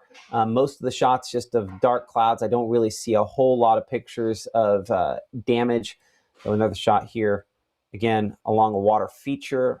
Let me find out the location on that here as well. In Aberdeen there, of basically what it looks like once the batch of strong wind comes overhead, you get the rolling of the clouds, and that's what that definitely looks like at this point there. Now, as far as Aberdeen proper is concerned right now, you're in good shape. This is more bark than bite for you, and I would say largely the case as well. We do have a new severe thunderstorm warning we'll touch on here in a brief moment. In fact, if we go back over to Mama Justice Doppler radar here, our severe thunderstorm warnings we talked about expiring for the Aberdeen area, and the strongest of that thunderstorm moving northward. You probably caught that right under the leading edge of that, what we call sometimes a shelf cloud. That's moved through Aberdeen. The worst of this is staying north, and probably will stay north. And I think you might have done the best thing you can do today. You get the rain-cooled air, and you don't get the bad stuff that could go along with it. But new severe thunderstorm warning issued because of that potential to have something a little more rough out here for Solent and Beaverton and Detroit, locations in that direction there. Again, tracking the potential for active and severe weather for you. Give me a moment here. I'm going to do a little push alert here on our app for folks kind of in the path of this. So give me just a moment here to try to, man, one of the cool things about our app is you can see the different locations where people are monitored. There are people out there in the middle of the Gulf of Mexico getting alerts from us today. So kind of crazy. We'll go and send it to everybody. If I weren't a one-man band on this today, I'd be a little more specific, but we're going to send another push by itself. So you should get a little bing on the app. That's just reminding folks that we do have some severe weather out there this afternoon. That's what that bing is, that alert coming at the top right there right now. That's how fast, by the way, the app is, that we can click it and it's to your phone that fast. Number one reason why we pay so much money for development and maintaining this app is because of that. It's just so stinking fast. Velocity here, the wind, Beaverton, east of Soligent. That's where we again have one of those downbursts occurring right now, and that's spreading out. So some spotty wind damage along 278 possible east of Beaverton, probably already occurring. And that's one of the unfortunate things about this kind of setup here, is that from time to time, we don't get a whole lot of heads up before we have some issues with this. It just kind of plops it down and then does what it's going to do there. So gusty winds certainly likely with that. And again, severe thunderstorm warnings for Marion, Lamar, and Fayette counties in Alabama until 1:45 p.m. That's not to say that the rest of these storms aren't producing spotty damage. I will say that the Pontotoc storms here are about as heavy as they have looked outside of this warning. This could end up being our next bogey that we're watching, because this, if we're being honest, we've already kind of had some lighter showers out here mixing things out in Shannon, back toward Nettleton earlier, where we had one report of wind damage. So certainly watching that. Hey, Emily, are you watching the chat with people asking questions behind the scenes? I don't know if you're doing that there. I'm looking for a nod, yes or no. Okay. Can you give me any reports on what they've been kind of talking about on that? Just to kind of give me a heads up of what you're hearing. Okay, I'll go ahead and come to you real quick. You can just kind of give me a sort of rundown of maybe a few of the things that you have seen. Our Emily Leonard again joining us here from North Tupelo. It's about to take your shot, Emily. No. I hear you. All right. I'm just trying to keep up with the chat. A lot of people hearing thundering. We can hear thundering here outside of our house. Sorry, I'm leaning over to my computer if you're wondering what I'm doing. A lot of people with hearing thunder, which obviously means lightning. Some folks wanting to know maybe a little bit more south what they can expect today. Mostly though, Detroit, Alabama, very windy, which I imagine it is pretty windy out there right now as well. A couple more comments coming in. Hail in Beaverton, Alabama. So just a few reports of just kind of your typical severe thunderstorm warning stuff. Thankfully, it doesn't seem to be anything too crazy at this point, which is obviously good news, but still, it's just enough to kind of interrupt your day. Yeah. It's the interrupting day kind of stuff is probably going to continue on this. I bet the hail in Beaverton's important, and you don't have NWS chat back there, do you? I do not. Okay, we're going to need to get you that, because that's one we need to pass along the Weather Service. I'll type it out and I'll get it in there. But I appreciate that, our Emily Leonard, and appreciate you guys for sharing those reports with us here. So if you give me a moment to go on a sidebar, I need to make sure that they know that there's at least some hail in Beaverton. You know what? Looks like James Bishop got that one across the Weather Service just in time as well. Man, he's paying attention. Hardest working man in television weather or weather in general in Mississippi. James Bishop of the North Mississippi Storm Chasers. I'm telling you right now, I work hard. James is on it. Okay, so 278, moving across 278 there north of Beaverton toward Hayes Ford. Henson Spring potentially maybe moving that direction. Let me adjust before we go too much further here and double check that.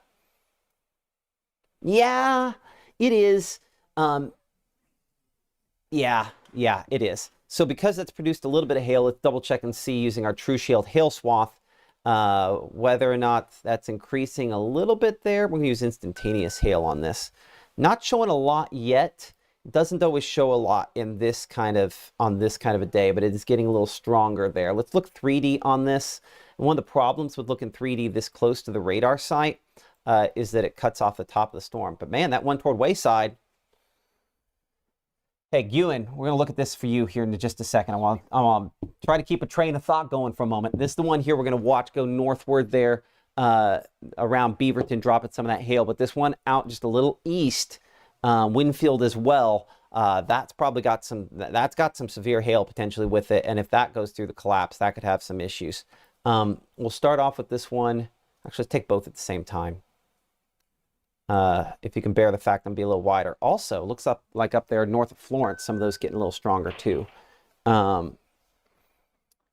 So by the way, okay, new thing that you're going to see in the Mississippi Live Weather app that I just got on my alert for Tupelo. Let's talk about what this means. It says special weather statement. It's one of those options we went ahead and turned on, and it's kind of a sort of pre-severe thunderstorm warning. It might become a severe thunderstorm warning. It might not become a severe thunderstorm warning. So for an earlier alert to possibly having damage, whether you'll get what's called a special weather statement. The National Weather Service just put one of those out a moment ago there for where I'm at in the Tupelo area, and probably some other folks as well. So if you get those alerts, it's not a severe thunderstorm warning. It's kind of an earlier step before that there.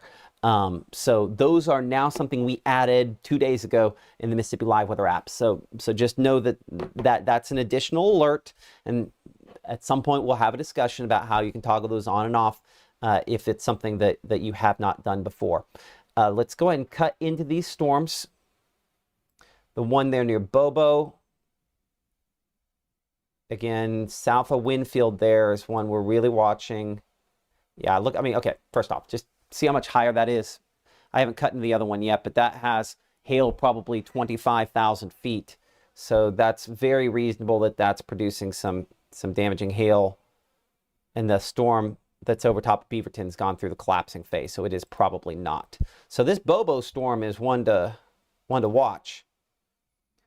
So Winfield, let's talk specifically about you for a moment. Winfield, you can see directly south of this. Give me a moment to kind of take it back here, get an idea on. It's not moving a lot. You might still, even in Winfield, get lucky. These are going to pop up and die in some cases right where they're at or within 3 to 5 miles. I would definitely say if you're here in Winfield, kind of heads up that this is sort of generally heading your direction, but I would say that down there in Wayside and right along Alabama Highway 43, maybe just a little bit west of Highway 43, you can see three-dimensionally here, it's holding that big hail. This red blob up here is probably some 1-inch hail. And the thing is it might be 1 inch up there and melt on its way down to the surface, but that melting process pulls heat out of the air. That process of pulling heat out of the air then allows it to cool the air, makes it rush down faster, cold air sinks, warm air rises. All of that to say, it's going to probably kick out a 60, 65 mile per hour wind gust out of that one there near Bobo, just a little bit to the west of that within the next few minutes here. So while it doesn't look terribly impressive there along County Road 36 yet, it probably will look more impressive here in a few minutes. That's going to probably expand and capture the south side there of Winfield up toward Guin as well, and Gwin. Guin and Guin will both probably get a little bit of that as it moves toward you. So heads up, that one has prompted part of the reason this severe thunderstorm warning is in place. Now I want to check our True Shield hail swath again, see if that's gotten a little worse. That one's not quite there yet. But if I check our severe threats, I'll bet that, again, not as impressed yet, but I think those are both going to catch up to what we just saw three-dimensionally a moment ago there. Yeah, that one's still in the developing phase. Looking outside of this here, double checking kind of where we're at. Emily also mentioned this a minute ago, folks want to know about down south. The reason we have not talked as much about down south, let's go back south a little more, is because if you just let the peak threats guide your eyeballs, right? The purples are where we're looking at more hail, and subsequently in this case, wind is that the combination of hail and wind. It's kind of assessing both those at the same time. We don't have a lot of wind shear showing up. This is what we look for when we start to look for tornadoes. So if I'm not talking about it, it's because I'm thinking about it sometimes during tornado weather. But just know if we're doing tornado coverage and you start to see the pinks show up, that you just at home are looking at enough information to go, well, hold on. Do we possibly have a tornado? And then I'll probably be analyzing it. So you'll sometimes see that before I say it, because when I see the pink show up, I'm going to try to double check to make sure everything kind of lines up the way we would expect it there. I need to probably get my phone straight up to Emily. Emily, if you get a chance, I'll have you come in here and just grab my phone. And if you can take some of the pictures that people are sending in and stuff, I might have you just send those to me and send those in. And for folks at home, again, I'll pop this up a million times today using the app. I'm gonna make you come all the way over here to get it. Come on, little girl. Wave hi. See, your head barely showed up. Okay, take it to mom, please. Thank you. Okay, so clearing that off there. I'm a terrible dad. Let's come back over to the precipitation mode. Most of these storms are below severe limits. Some of them are going to produce damaging wind. I'm watching this one southwestern Itawamba County. We're getting a little stronger. Let me check the camera in Smithville. It has been down recently. Let me see if it's come back up. That's still down. But we can go down to Amory to get a shot in Amory of what this looks like there. And again, in the heavy rainfall. So I say we can get a shot of Amory. Not a lot of visibility there. But you can see what this has done. Look at that temperature. Was 90 feeling like 100 and yuck. And now it's 73 feeling like 70. There's some positives, right? And that's going to be our positive in this situation here. I'm going through all of our cameras. Macon showing our storm getting closer. Again, these are non-severe thunderstorms, but this does address the what's going on south question someone was asking about a minute ago there. That's one of the thunderstorms developing there closer to the Macon area. 92 feels like 102, so a lot of fuel laying around there. And appreciate the folks there at Fastnet for sponsoring our camera there in the Macon area. I think that one will be one that comes with a grouping of thunderstorms that eventually could make it up toward the Columbus area. Looks like the GTR reporting station not coming in, but everybody's hot and steamy likely there in the Golden Triangle at this moment as well. Maybe a slightly wider shot coming from Ackerman, a little bit farther out. And this camera is still facing kind of southeast, so it's looking the right direction where storms eventually could come in a little bit later on as we go into this afternoon and eventually into this evening. Hopefully storms diminishing a lot more by this evening. So Fayette County, Marion County, Lamar County, Alabama under a severe thunderstorm warning for a couple of thunderstorms here. It's really not just one now, it's a kind of a grouping of thunderstorms on this boundary that's expanding out. We've talked about this multiple times. Again, no tornado threat today. These are largely disorganized thunderstorms, but as I kind of illustrate on here for a moment, let's go ahead and we'll draw on this. This big arc here points to the fact that you had kind of one spot and then it has moved out in all directions from there. This rain-cooled air that continues to expand and come with its own issues there as it does so. So a lot of rain-cooled air out there. That's the positive. The negative is we're going to continue to see storm development on the edges of this. And if there's a place where it kind of intersects with some rain-cooled air up north here, I still think Fulton. We're going to have to watch it for you. And then this batch expanding back toward Hamilton, Alabama, and Phil Campbell. That's air that has not been really touched to this point, and as a result could continue to probably develop some strong severe thunderstorms in some of those locations going forward. Checking our discussion here, a lot of the pictures that we are getting in at this point, all kind of sort of dark clouds, heavy rainfall. Appreciate you guys for sharing those using the Mississippi Live weather app. This is a shot here. Double check my location on this. Showing north from the dome in Smithville. A lot of heavy rainfall kind of coming in there on some of those shots. But let's say this. I know that you're always, for good reason, very weather aware in the Smithville area. No tornadoes out of what we're seeing here today. Approaching the state line. This from Hal. A shot there, kind of some of the dark clouds approaching the state line. Let me check the location on that.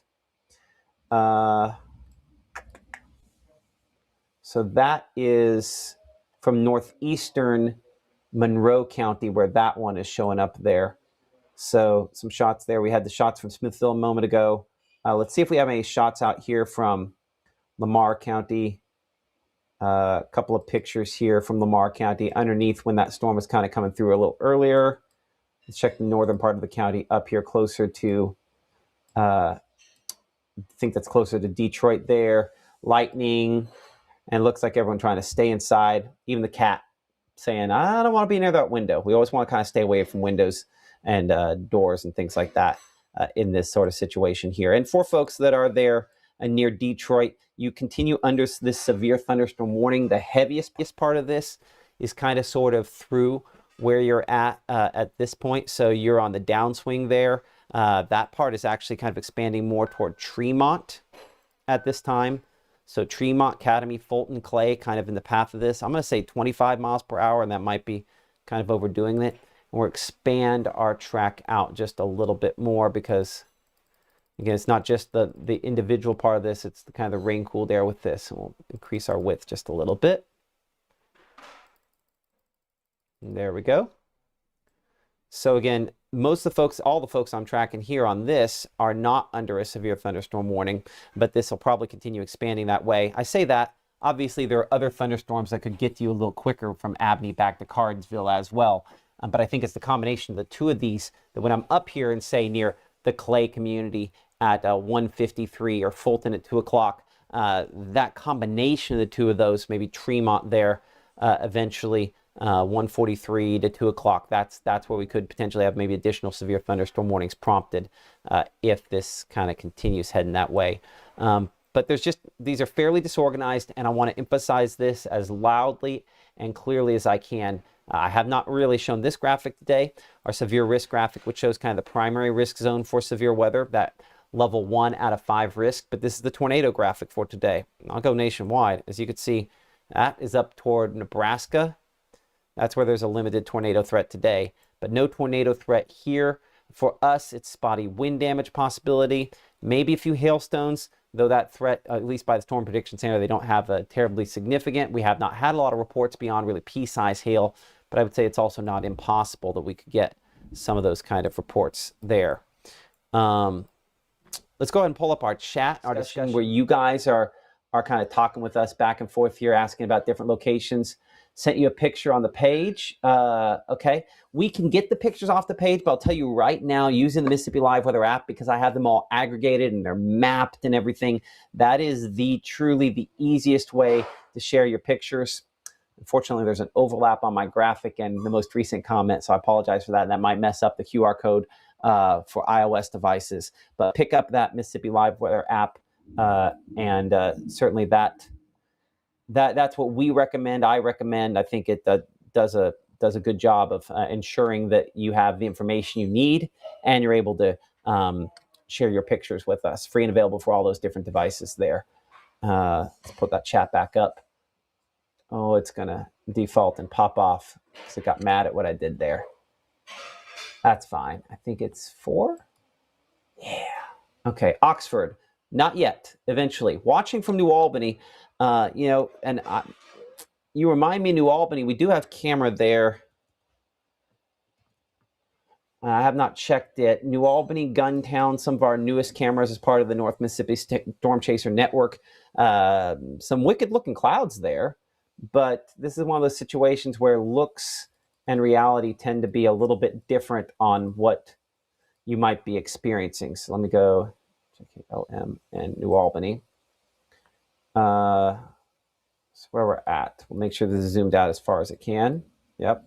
So we're looking southeast, sort of into some of the thunderstorms. I'm going to pan it over to the right here a little bit. Interested why this is doing just little jumps. Boy, James, I noticed this the other day. Oh, there we are. You have to turn the sensitivity way up to have any chance of moving this one.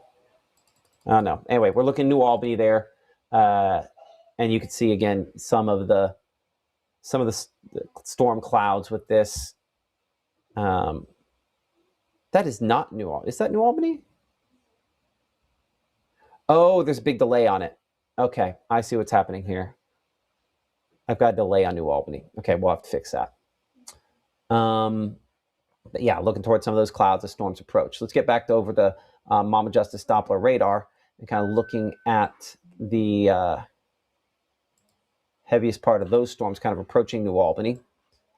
We have not talked as much about that. Again, looking back toward Endville from Pontotoc, moving northward there.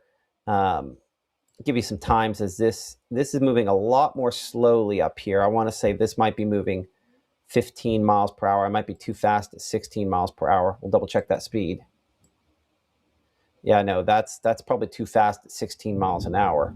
Telling you that New Albany, well, we showed New Harmony about 150, Enfield 133. So pretty much now lightning, heavy rainfall. I mean, that's what we've got coming toward the house. So I think we'll get that required power disruption here in a couple minutes. That's just what happened. But we do appreciate all of the folks that work for these power companies, power providers, to make sure that we can give the information you need to keep your family safe, but also make sure that they get the power back on as soon as they can. No severe thunderstorm warnings with this, thankfully, anytime soon, but certainly watching some potential there. Now, I need to see if I can get our chat with the North Mississippi Storm Chasers back up and going here. Emily, if you have an update here real quick, you can kind of tell me what else you've kind of seen coming through the chat, what you've heard from folks, whatever that is. I'll be able to get logged in over here real quick, and I need to do that. So I'm gonna bring in our Emily Leonard here. I need you to stand up and be ready. Let's go. If possible, please. I can hear you. Okay. I was just posting a video from Mark, who sent us in some video from near Starkville, headed from Longview to Starkville. It's about a minute-long video. If you watch it, if you start about 38 seconds in, you can see them driving, and you can really see that rain begin to come down, and it happened really fast. Kind of a cool video to watch. You can go to Matt's Facebook page for that. Other things that we're watching, a lot of questions, obviously, everybody always asks. Hey, real quick, before you go on, Emily. Hey, you can what, drop when, that. and where.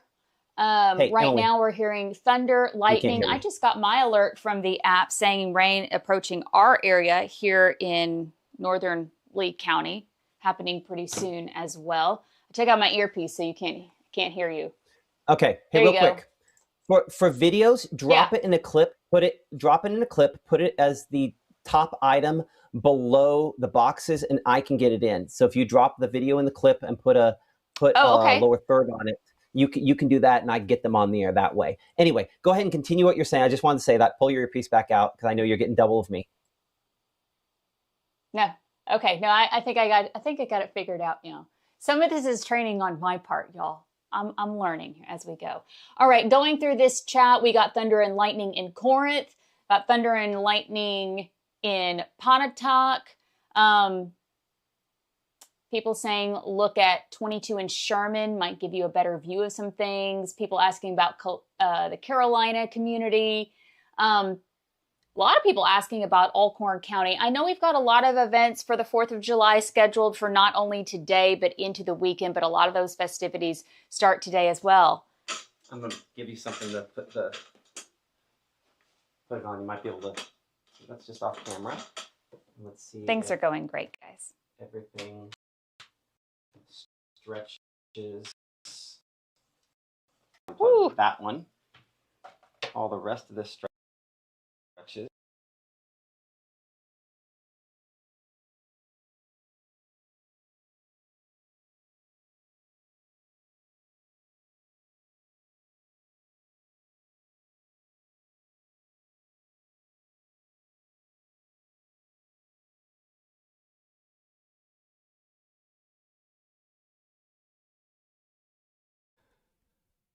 I unplugged her. Sorry about that. Okay, but I think we fixed it to where she'll be able to have her laptop in front of her. So I apologize that some of this is on the job figuring this out. Once she's back and going, we'll bring her back in here in a second. We'll have to get her to, hey, Penny or Leo, tell her that she's going to have to click on the camera in the lower left, which is duplicated a million times. Actually, tell her to trade me places here in a minute, and I'll get her camera back up and going. So I'll let her kind of deliver what other kind of news and information you guys have had. We do have a picture that came in here from some damage. This was a couple of minutes ago from our partners with the North Mississippi Storm Chasers. I'll go ahead and give you this, Emily. I'll bring you in here for a moment. We'll take down my lower third. It's going to pop up another one here in a second. But anyway, so that's the information. That's the picture. That's the information. I'll get your camera going. I'll be right back. Well, he left it up to me now, you guys. All right, I'm going to take this out real quick. All right, this coming in from James Bishop, as Matt mentioned, one of the hardest working people in weather in Mississippi. You can see this tree down on the road. I'm not used to using a green screen, so y'all bear with me. This is what happens. Matt mentioned it. The storms and the trees have... Your mic isn't working. Storms and the trees have weakened because of the ice storm and drought, and so this is what's going to happen. Be careful if you're driving. I would recommend not driving if you're having to go down a road like this. But this is what our driveway looks like. Making sure he's not needing me. All right, James sending this in. Priestville Road, just west of Gatman. Yeah, that's not a good thing. All right, also James sending in Guntown and New Albany turn. Let's see, Hale in Beaverton, no size on that one. So that's kind of what we're looking at. I'm frankly scared to click anything at this point or I'm going to mess it up. There we go. Forgot about my microphone, you guys. Let's see. Again, if you have any pictures, send them in using the Mississippi Live Weather app. I'm kind of cutting in and out here, at least in my ear, driving me crazy. I'm trying to find something as we go. But this is not working well. This is why they don't let news people attempt to do any kind of technology. I think I said hashtag not an engineer earlier today, and just a few minutes ago. Oh, I can hear the thunder outside of our house. Shouldn't leave me to my own devices here. I know. I was going to mess something up. So, no, you did just fine. Okay, so here's the deal. I have it set up back there where you should be able to move the computer back and forth. Everything's up and streaming again. So, okay. She hates it when I do this. She hates it when we're in the middle of it. It's like, let's just try it. You can in life either be perfect or you can innovate. And innovation is always messy. I'd much prefer to innovate. And hopefully you guys appreciate that aspect of it as well. Appreciate North Mississippi Storm Chasers for getting out there and the information they've sent in with us. Certainly it is active today, but our only warning at this time, I'm gonna double check this here, continues to be out here in northern Lamar, southern Marion counties. I mentioned this a little bit ago for you in Winfield and Guin and Pikeville, looking at some of the wind on this here. Certainly some strong gusty winds possible out of this, but it does not look as impressive as it did a little bit ago. Our True Shield hail swath, you never really got super high on that storm that went through Bobo. It must have collapsed right where it was, or at least some of that hail melted out before it got down to the surface, but some strong gusty winds still possible in that spot as well. But yeah, what are you guys seeing here? I appreciate y'all being on Emily's side on this. She lives a hard life having to deal with whatever I'm going to throw at. We used to joke that my idea for the kids is I was going to make them tornado proof, because we were always going to try something new, and by the end of it all, they were going to be tornado proof. So as I bring Emily back in here for a second, sorry that I'm working on the tornado proofing of you. Yeah, I don't like this too much. I'm not used to this. At least this part of it. It'll make a lot more sense a week in as opposed to day 3, right? Okay, so can you see what you need to see on the screen below you there? Not yet. You haven't given me a chance to even look.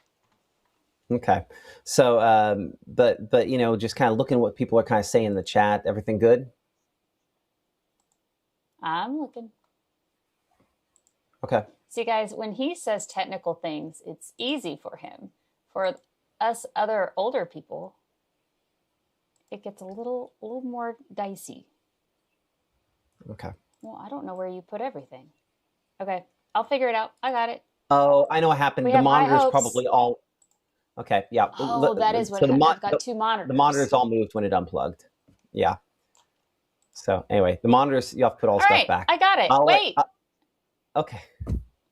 I think I got it. Okay. Okay. We're creating memories, guys. And core memories. We all look great in red. Core memories here from the beginning. So yeah, really appreciate it. Glad you guys have my back.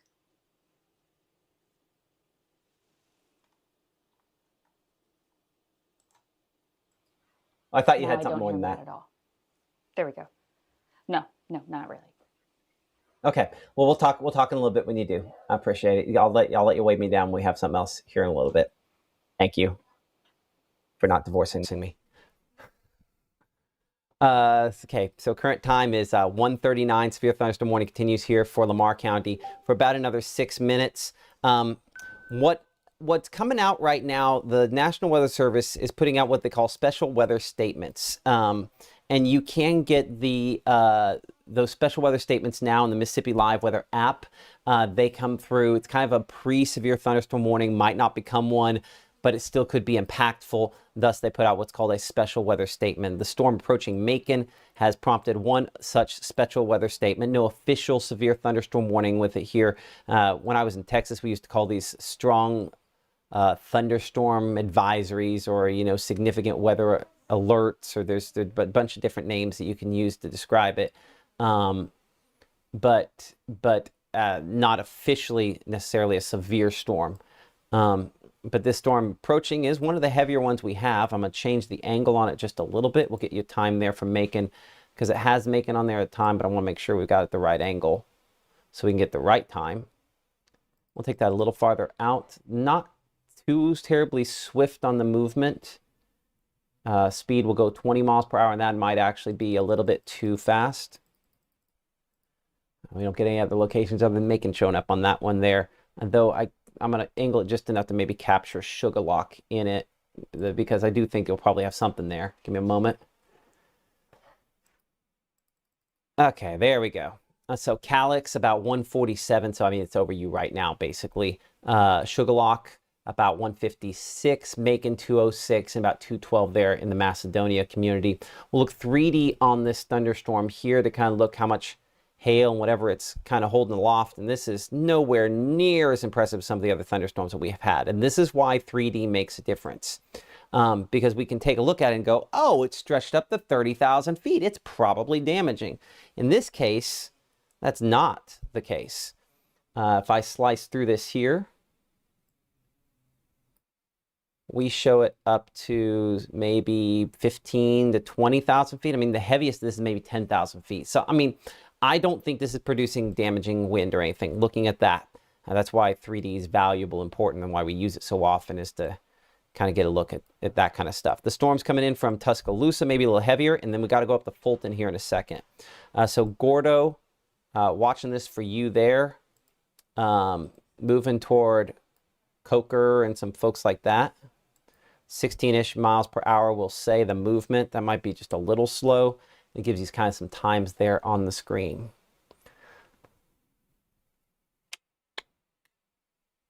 You want to do a live shot outside on the back porch, Emily?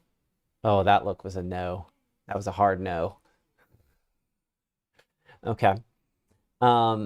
It's finally started raining here at the Law Pond house. Does not look super.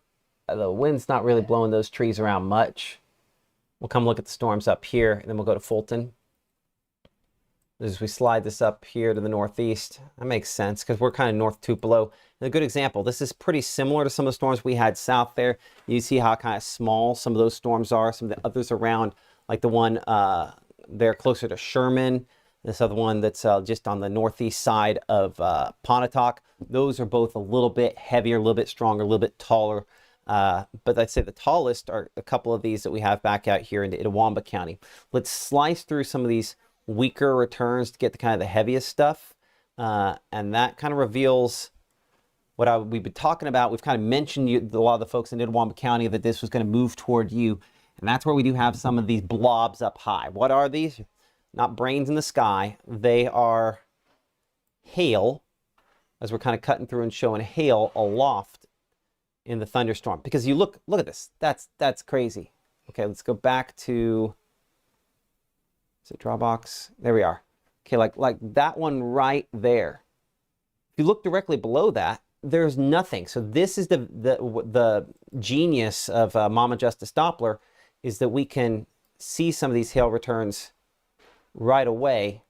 I broke my box. Let me fix the box, then we'll come in really close. So draw box. There we go. Okay, now let's come in and take a look at where that hail is about to fall. Cardsville. Actually, that might end up going over top of I-22. It's that pink in the middle there that we're looking at. That is probably some hail. Let's see how high it is. Yeah, and so that the heaviest part of it's about 10,000 feet up, but that's going to be hail when it hits the ground in a second. And then this 15 to 20 could potentially be severe hail on this. So that's 20, actually that's 20 to 25,000 feet.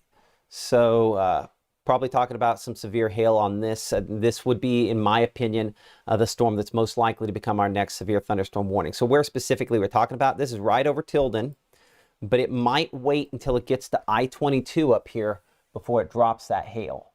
So kind of heads up that there's going to be, I would say it's reasonable to say our next severe thunderstorm warning, if there is one, will be from this thunderstorm, and it's probably going to produce some hail. So let us know in the comments if that's what you're seeing. I see someone mentioning the wind picking up in the Fairview community. Fairview kind of ahead of this.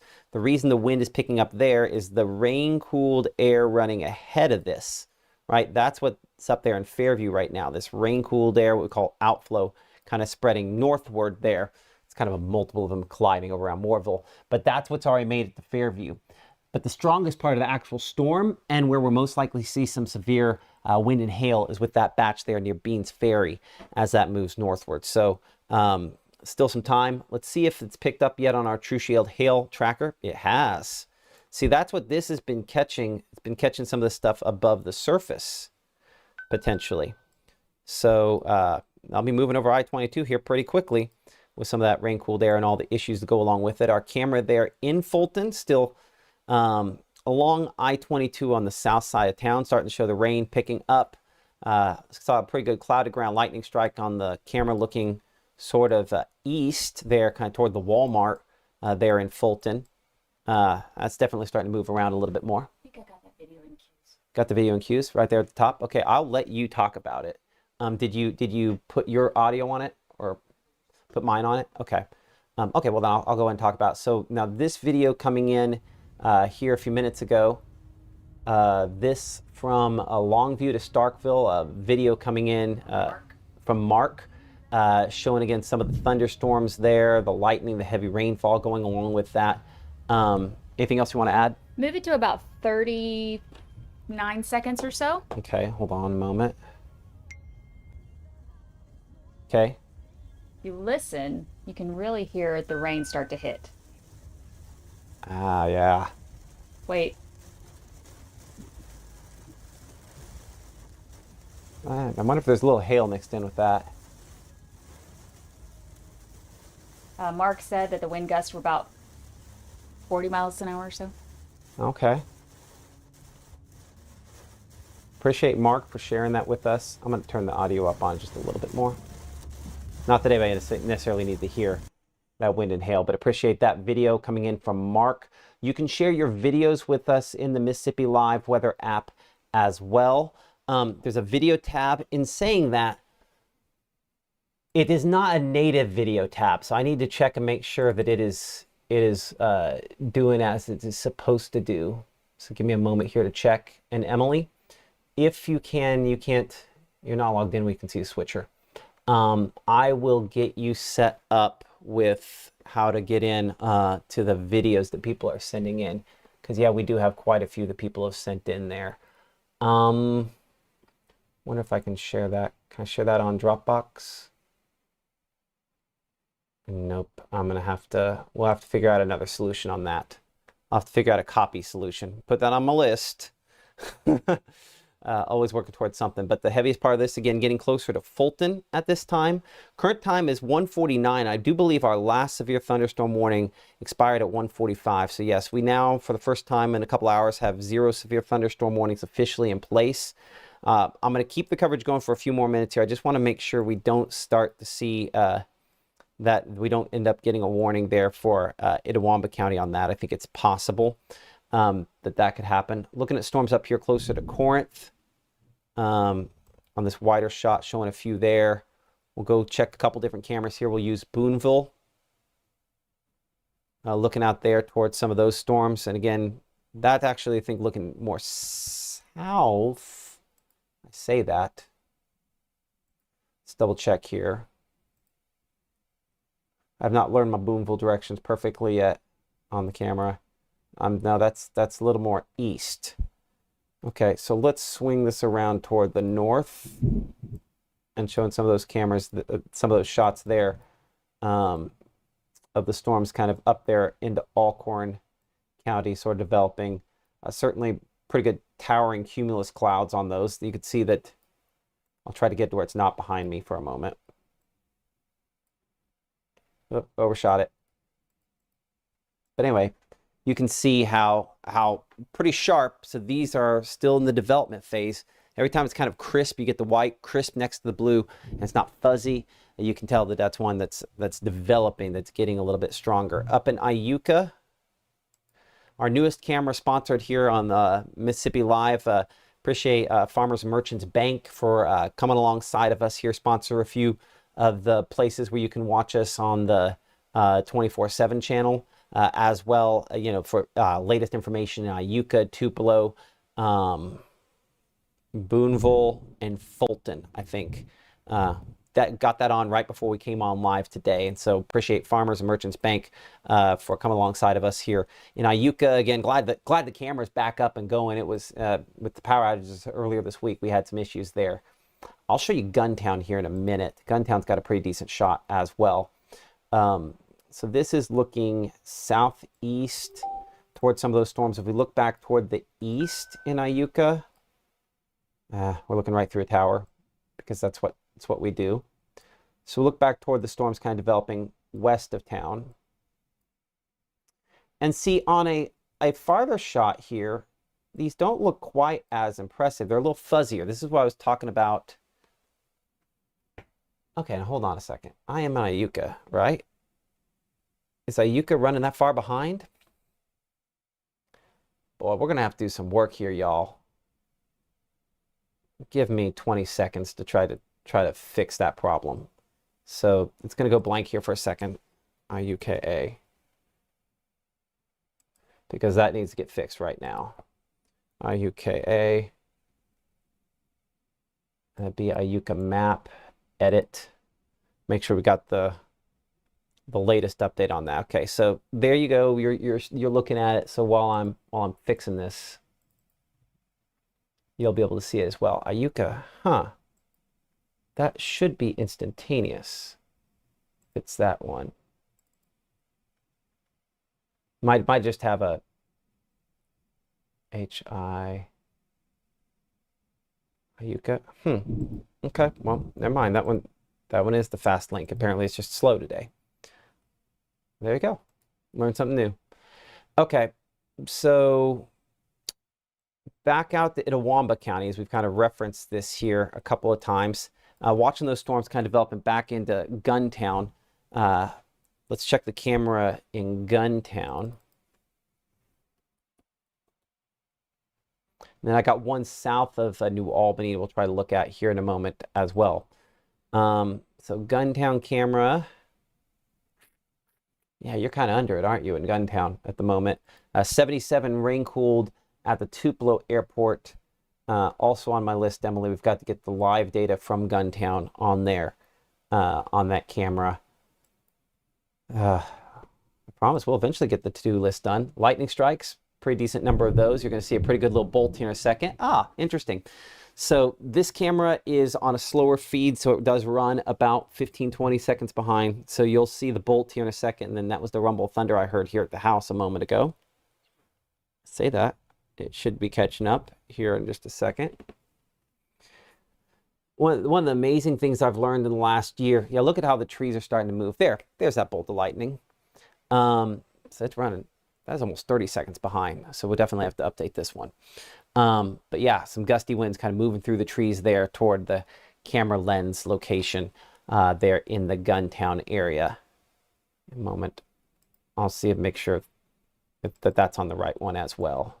So Guntown, moving toward you. Might as well fix it and fix it for good. I'll pull up chat while we're doing this so you guys can talk back and forth, and I'll try to answer some of those questions as we can. Yeah, see, that's Guntown HLS, and it needs to be a different link. Cam feed, Waupun, A, B, C, D, E, F, G. Looks like the regular Guntown's not working right now. Oh, well, nice try.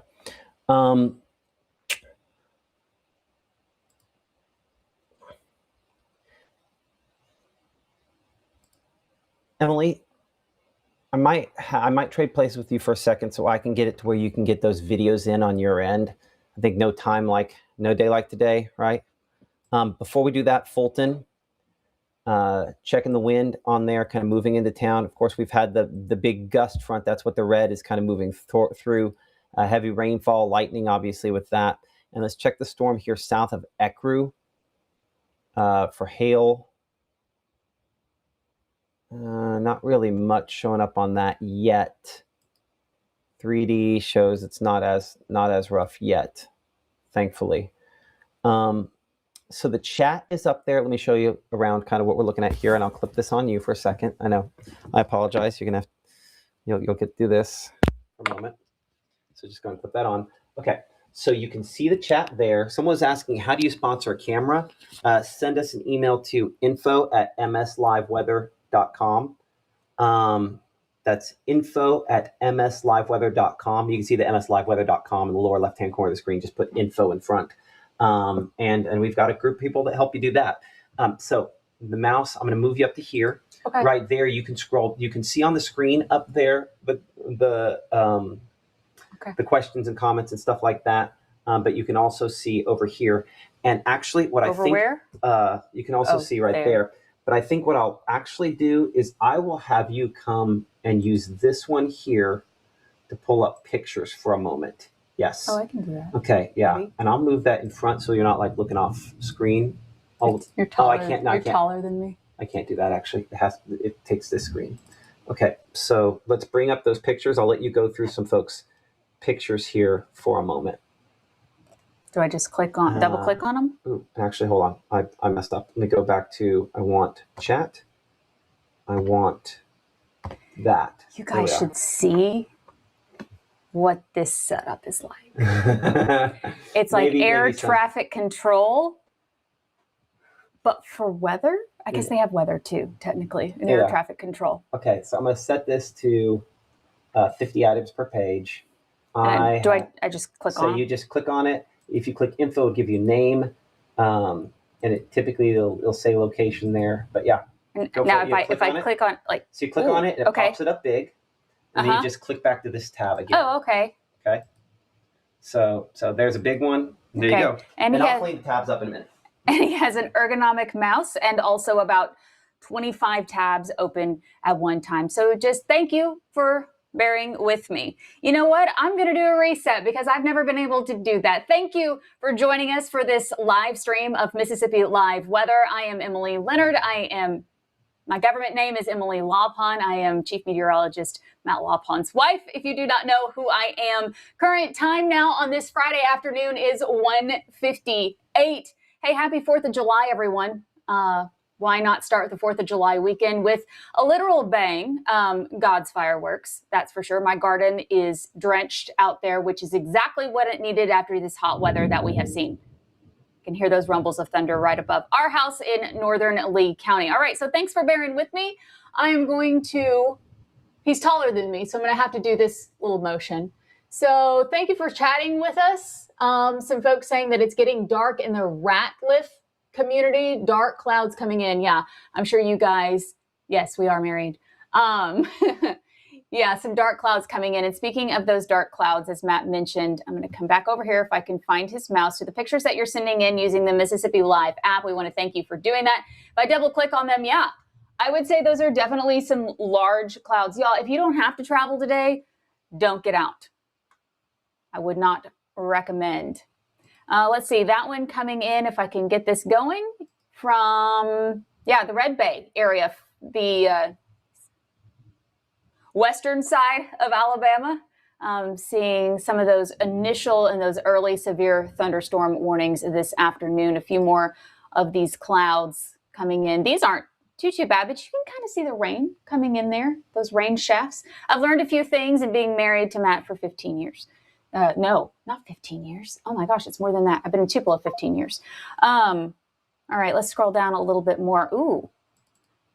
See, the power of this is I get to choose what I want to see. Also, hey, big thanks to all of our sponsors, Lee Storm Shelters, Littles, all of them. They're scrolling down there at the bottom of the screen. I love this picture. Not only can you see it coming in, but you can also see a bug. I don't know if that is a live bug. I don't know if it's on somebody's windshield, but either way, I like to see it. Let's see where this photo is coming in. There's a funny little mouse here, so it's always kind of fun to try to work with the photos and his mouse all at the same time. Oh, that original photo coming in from the Poplar Springs area. Bradley, thank you for sending that in. That coming in about 1:30 or so this afternoon. I'm going to try to refresh this page and see what I get if I go to content. I know I hit gallery. I can do 12 to 50. Hey, you left me to my own devices here. So hello to everybody. Power out, thunder bad. Power out front, the thunder is so bad. Ashley. The thunder rolls. You know what? Somebody actually made the Garth Brooks reference already. One of my favorite singers, Garth Brooks. But yeah, it is definitely rolling in for sure. You want this back now? See, I'm fine. So I have that open back there. Okay. It's on Google Drive. And when people submit the videos, they go into that drive. And then you can save them. You put them in there. If you want to put multiple back to back that we could do, that I could toss to you, put your audio on and let you talk about them. Okay, so that's in Google. No, not this. There's a Google Drive thing. It is open back there. This is pictures. Video comes in a different way. So I'm gonna let you do the videos. All right, 10-4. You got this. Mrs. Lawpond to the rescue. Somebody's got to keep this straight. Hey, new special weather statement, I think, coming out for the Tupelo area. Again, that's one of those non-severe thunderstorms, sort of advisories that they put out. It is 2:01. You're watching Mississippi Live. We're a 24/7 weather streaming service based out of the Tupelo, Mississippi area. We've got some sub-severe thunderstorms here. We've got a lot of you paying attention, obviously, with a holiday weekend. We're not going to keep this coverage going forever, per se, but we do know that people are watching, people are interested, and frankly, I'm going to be 100% honest. We're working out the kinks on how to do some stuff here. And it's better to, as we always say, it's not always better, but sometimes it's more effective to practice with live ammunition. And that's what we are doing today with this here. And hopefully that ammunition does not mean storms that cause damage for your house and your folks. But certainly in Fulton, those thunderstorms pretty heavy at this point. Our camera with the Mississippi Department of Transportation there, again, showing up with a lot of heavy rainfall, gusty winds with this. But honestly, it does not look like severe winds per se on that shot there. A decent amount of lightning, but not necessarily severe winds per se. As we go up the road to New Albany, we've been watching the storms kind of approaching the New Albany area. They have now arrived in New Albany. I've been working so hard on news lately, I haven't got you on my map, on the other map, so I've pulled it up kind of backward way. Again, just watching that storm.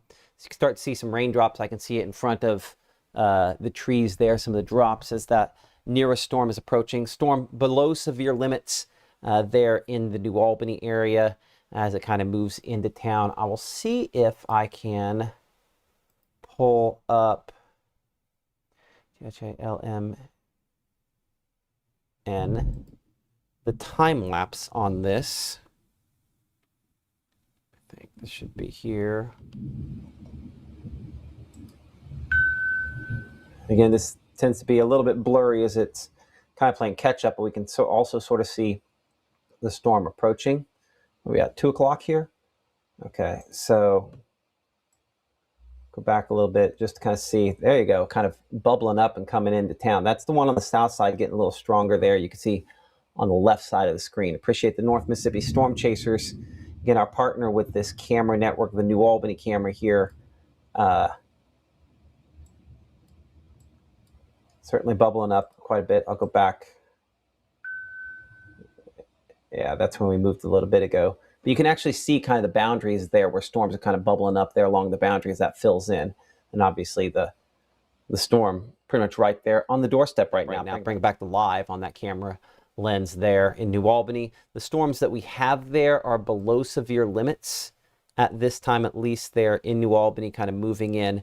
But at least you're getting in the rain cooled air, and that's made it through Halltown, Alpine, Bethany, Guntown as well, kind of where that is the case.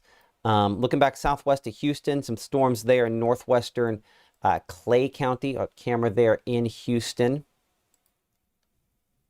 One that we'll check as this eventually expands toward Calhoun County as well. Non-severe, below severe limits, but yeah, obviously a lot fuzzier.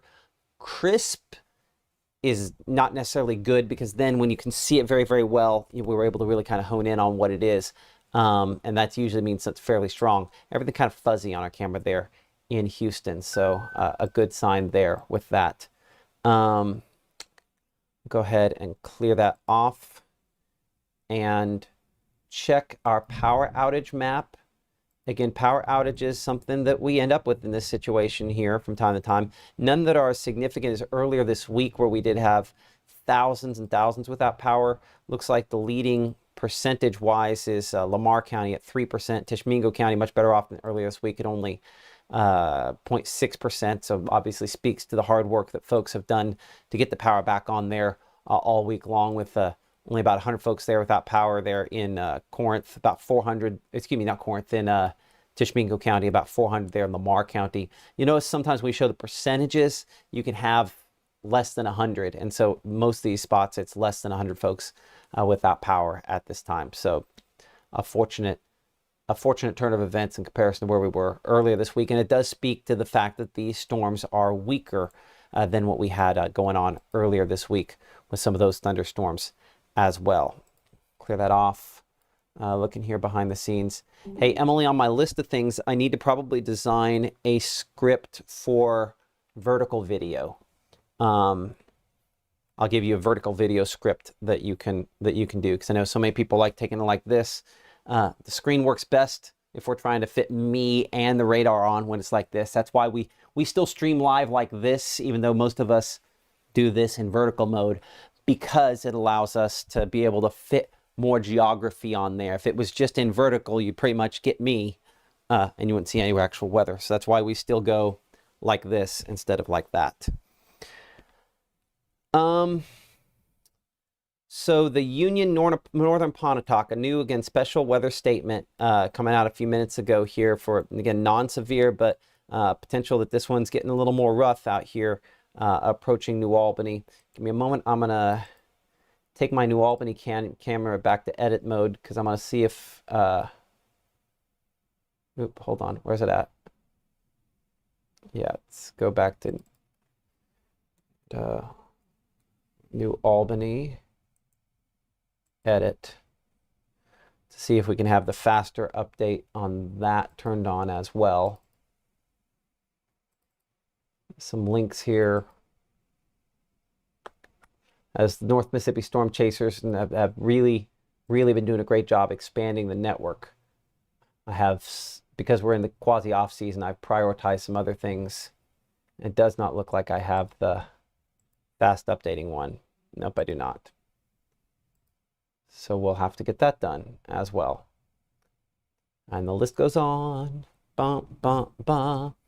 Rain and thundering in Mantachie, dangerous lightning in Saltillo. I would say that, I've said this before, I'll say this again. The only kind of weather phenomenon that ever kind of jolts me is lightning. I'm not particularly scared of tornadoes per se, because I'm pretty decent at forecasting where those are going, where they're coming from. But lightning always catches you a little bit off guard. Even if you know it's coming, that strike, it's kind of hard to not.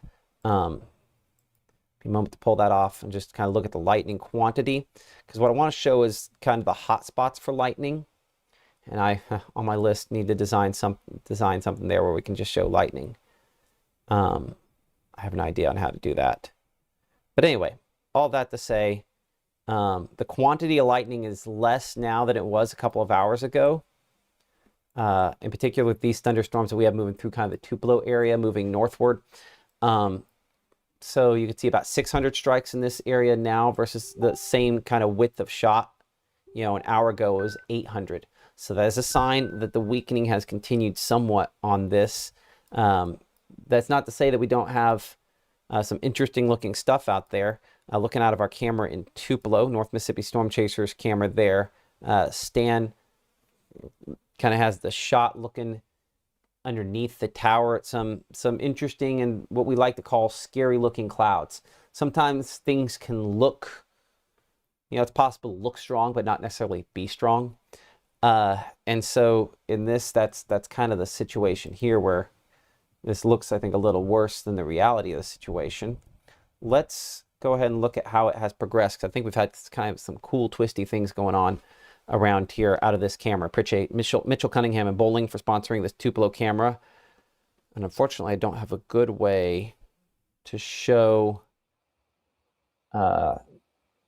this with their logo. So this, again, I apologize to Mitchell Cunningham and Bowling. I don't have a logo on this time lapse.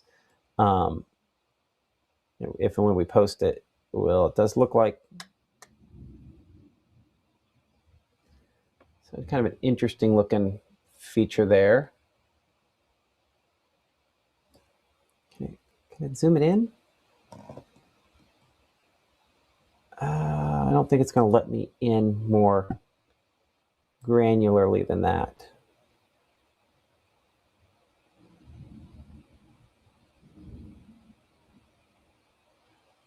Nope, I can't without me looking away. I made it unhappy. So here's an important thing to note. Whatever that is or was, this is what it now is, which is nothing. So you're going to get, that's why I say, you know, your tornado threat is not zero, because weird things sometimes happen.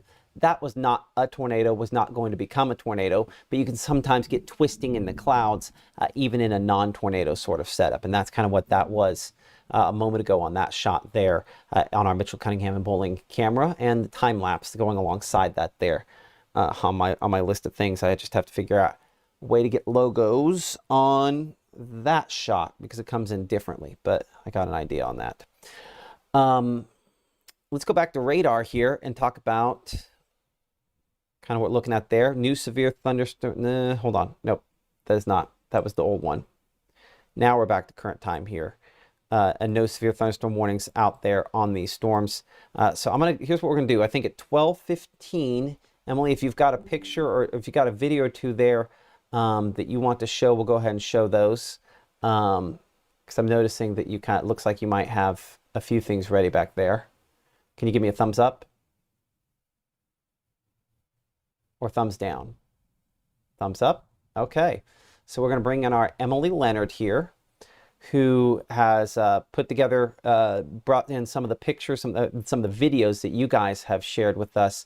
And Emily, I mean, a lot of people driving through rain sort of stuff, as opposed to a lot of, you know, significant severe weather, thankfully. What do you have? So just a couple of videos, not only showing the rain that was hit. Maybe I see. I may not have done that right. Oh. You had the one in.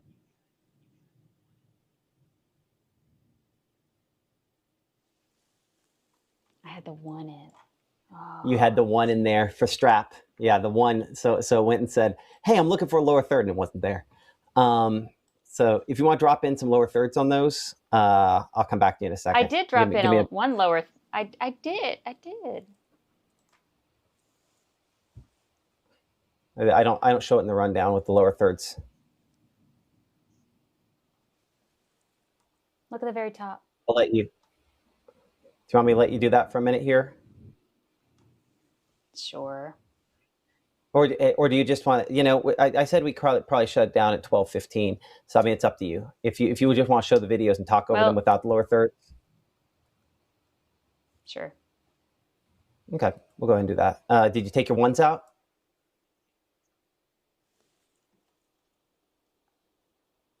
Yes, you should be good. Okay. No. Okay, I'll let you go. Okay. Well, now you have a lower third. It's fine. We'll just go to it. You'll get it. I'll get you through. Promise. We're in it together. Okay, this is the video that I was trying to show, obviously, the heavy rain. Kelly Estes, I believe, sending us this video, trying to work out the kinks on how to get the videos in and out. So I'm not exactly sure where this is, but really, at this point, that's kind of how a lot of North Mississippi is looking. At least that's how it looked outside of our house just a few moments ago. All right, the next video I have, well, it may not have come in. I had some video coming in of where the storm was coming in. It didn't say. There it is.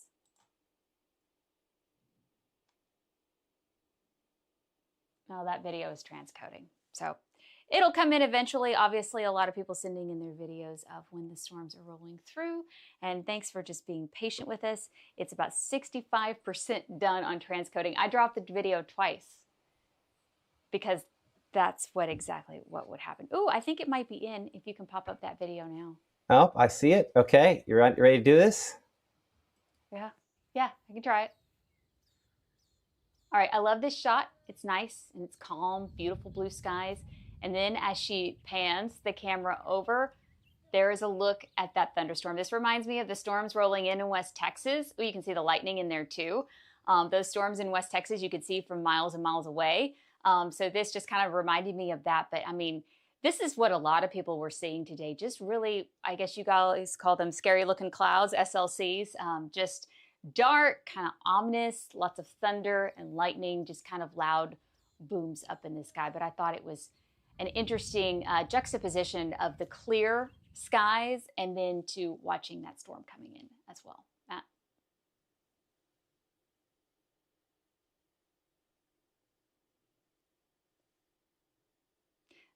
I probably didn't put it in the right queue. No, you did fine. I was looking for a lower third to put a lower third, your name key on, and then you said Matt, and I'm like, oh, I gotta scroll up, and then everything's a little bit delayed. Yeah. Well, I was trying to put a lower third in there. Basically, what we're saying is I was trying to give people credit for the videos that they sent in, but with the Dropbox, it didn't come with any information, so I was having a hard time finding it. Oh, gotcha. There is a spreadsheet. It's always a spreadsheet. There's a spreadsheet where it automatically puts the information in there. Put that on the list and circle that one. We'll get to that one right after we're done here. With that in mind, I'll bring it back over here to Mama Justice Stop Bar. I think we'll probably go ahead and shut this down, which is code for, of course, they'll issue a new warning here in a minute, because that's how that almost always goes, right? Let me double check with Birmingham, what everyone else is kind of seeing on this here. Yeah, not getting a lot of reports in. You guys again are letting us know. David mentioning it's over here in Pontotoc. More fireworks in Fulton tonight. And Nikki saying you're doing a great job, Emily. And Matt, I need to treat Emily to a spa day soon. That is 110% true. Maybe a spa week. Let's be clear. I'll bring her back on for this. My wife worked for 15 years at the TV station here, right? 15 years. She leaves on Tuesday, and at a business that her husband owns, and I guess we'll probably put in her name at some point, she has to go to work the next day, doesn't even get a day off. I'm so sorry. Yeah, and on top of that, we have had, it is what it is. It's kind of what I expected, maybe not to this degree. Although we have managed for the 3 days I've been working for you, having severe weather every single day. With me. So with me. Really? Not for. Well, I own it, right? I'm kidding. I don't. But I will.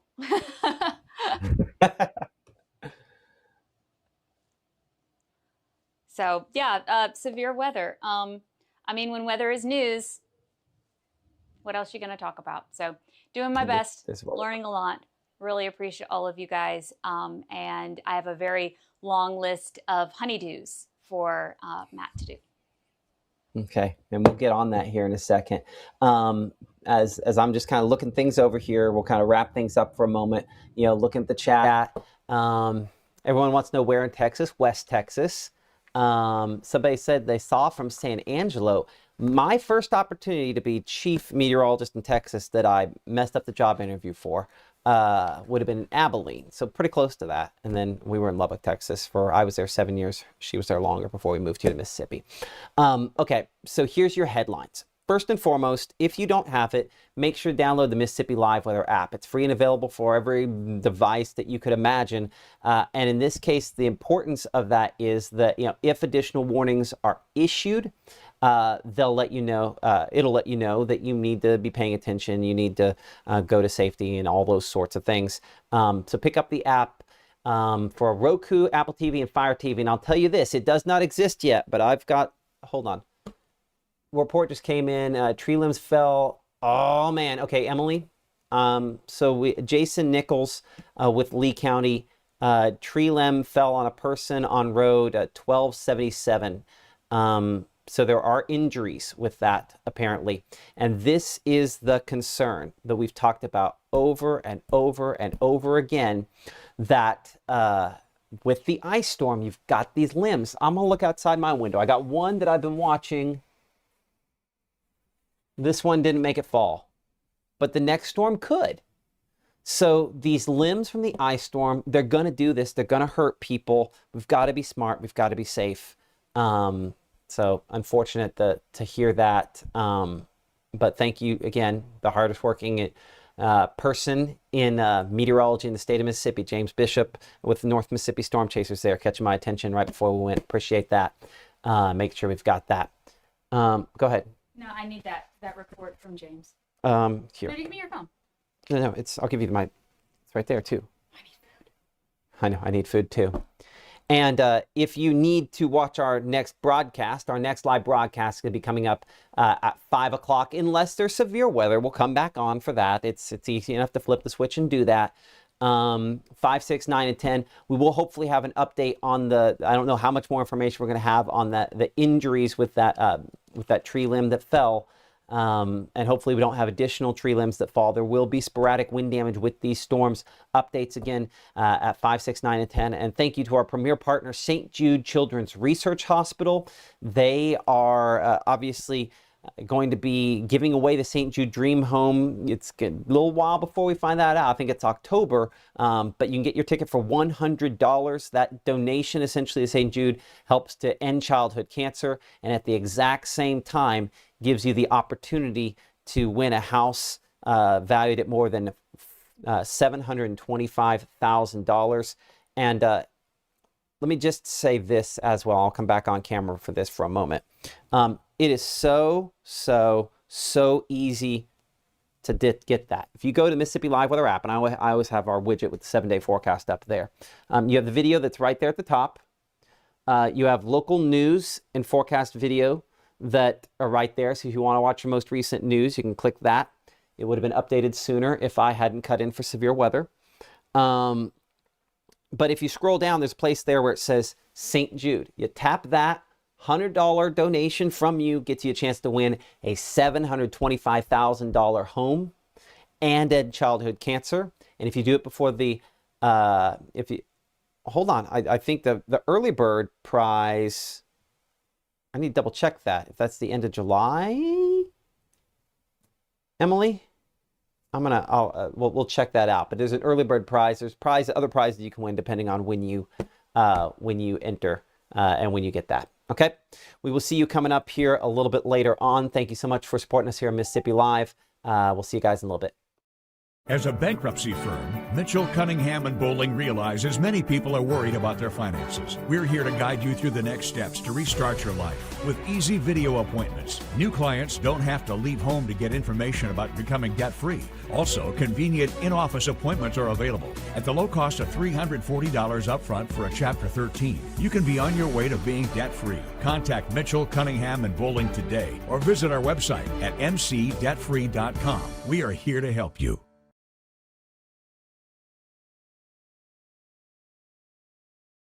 At First Choice Bank, we know you can't always make it before the bank closes. With our integrated teller, you can talk to a live person as late as 7 p.m. on weekdays and noon on Saturdays. It's not just an ATM, it's an ITM. First Choice Bank, your choice for banking. Hi, I'm Mississippi Live Chief Meteorologist Matt Lopon. Reserve your St. Jude Dream Home giveaway ticket by July 31st, and you'll be eligible to win the house and the early bird prize, a $10,000 gift card to Brooks Grocery. Visit dreamhome.org to reserve your ticket for $100 and help St. Jude Children's Research Hospital continue its life-saving work. Then watch Mississippi Live on October 29th to see who wins the house and the other prizes. Reserve your ticket today.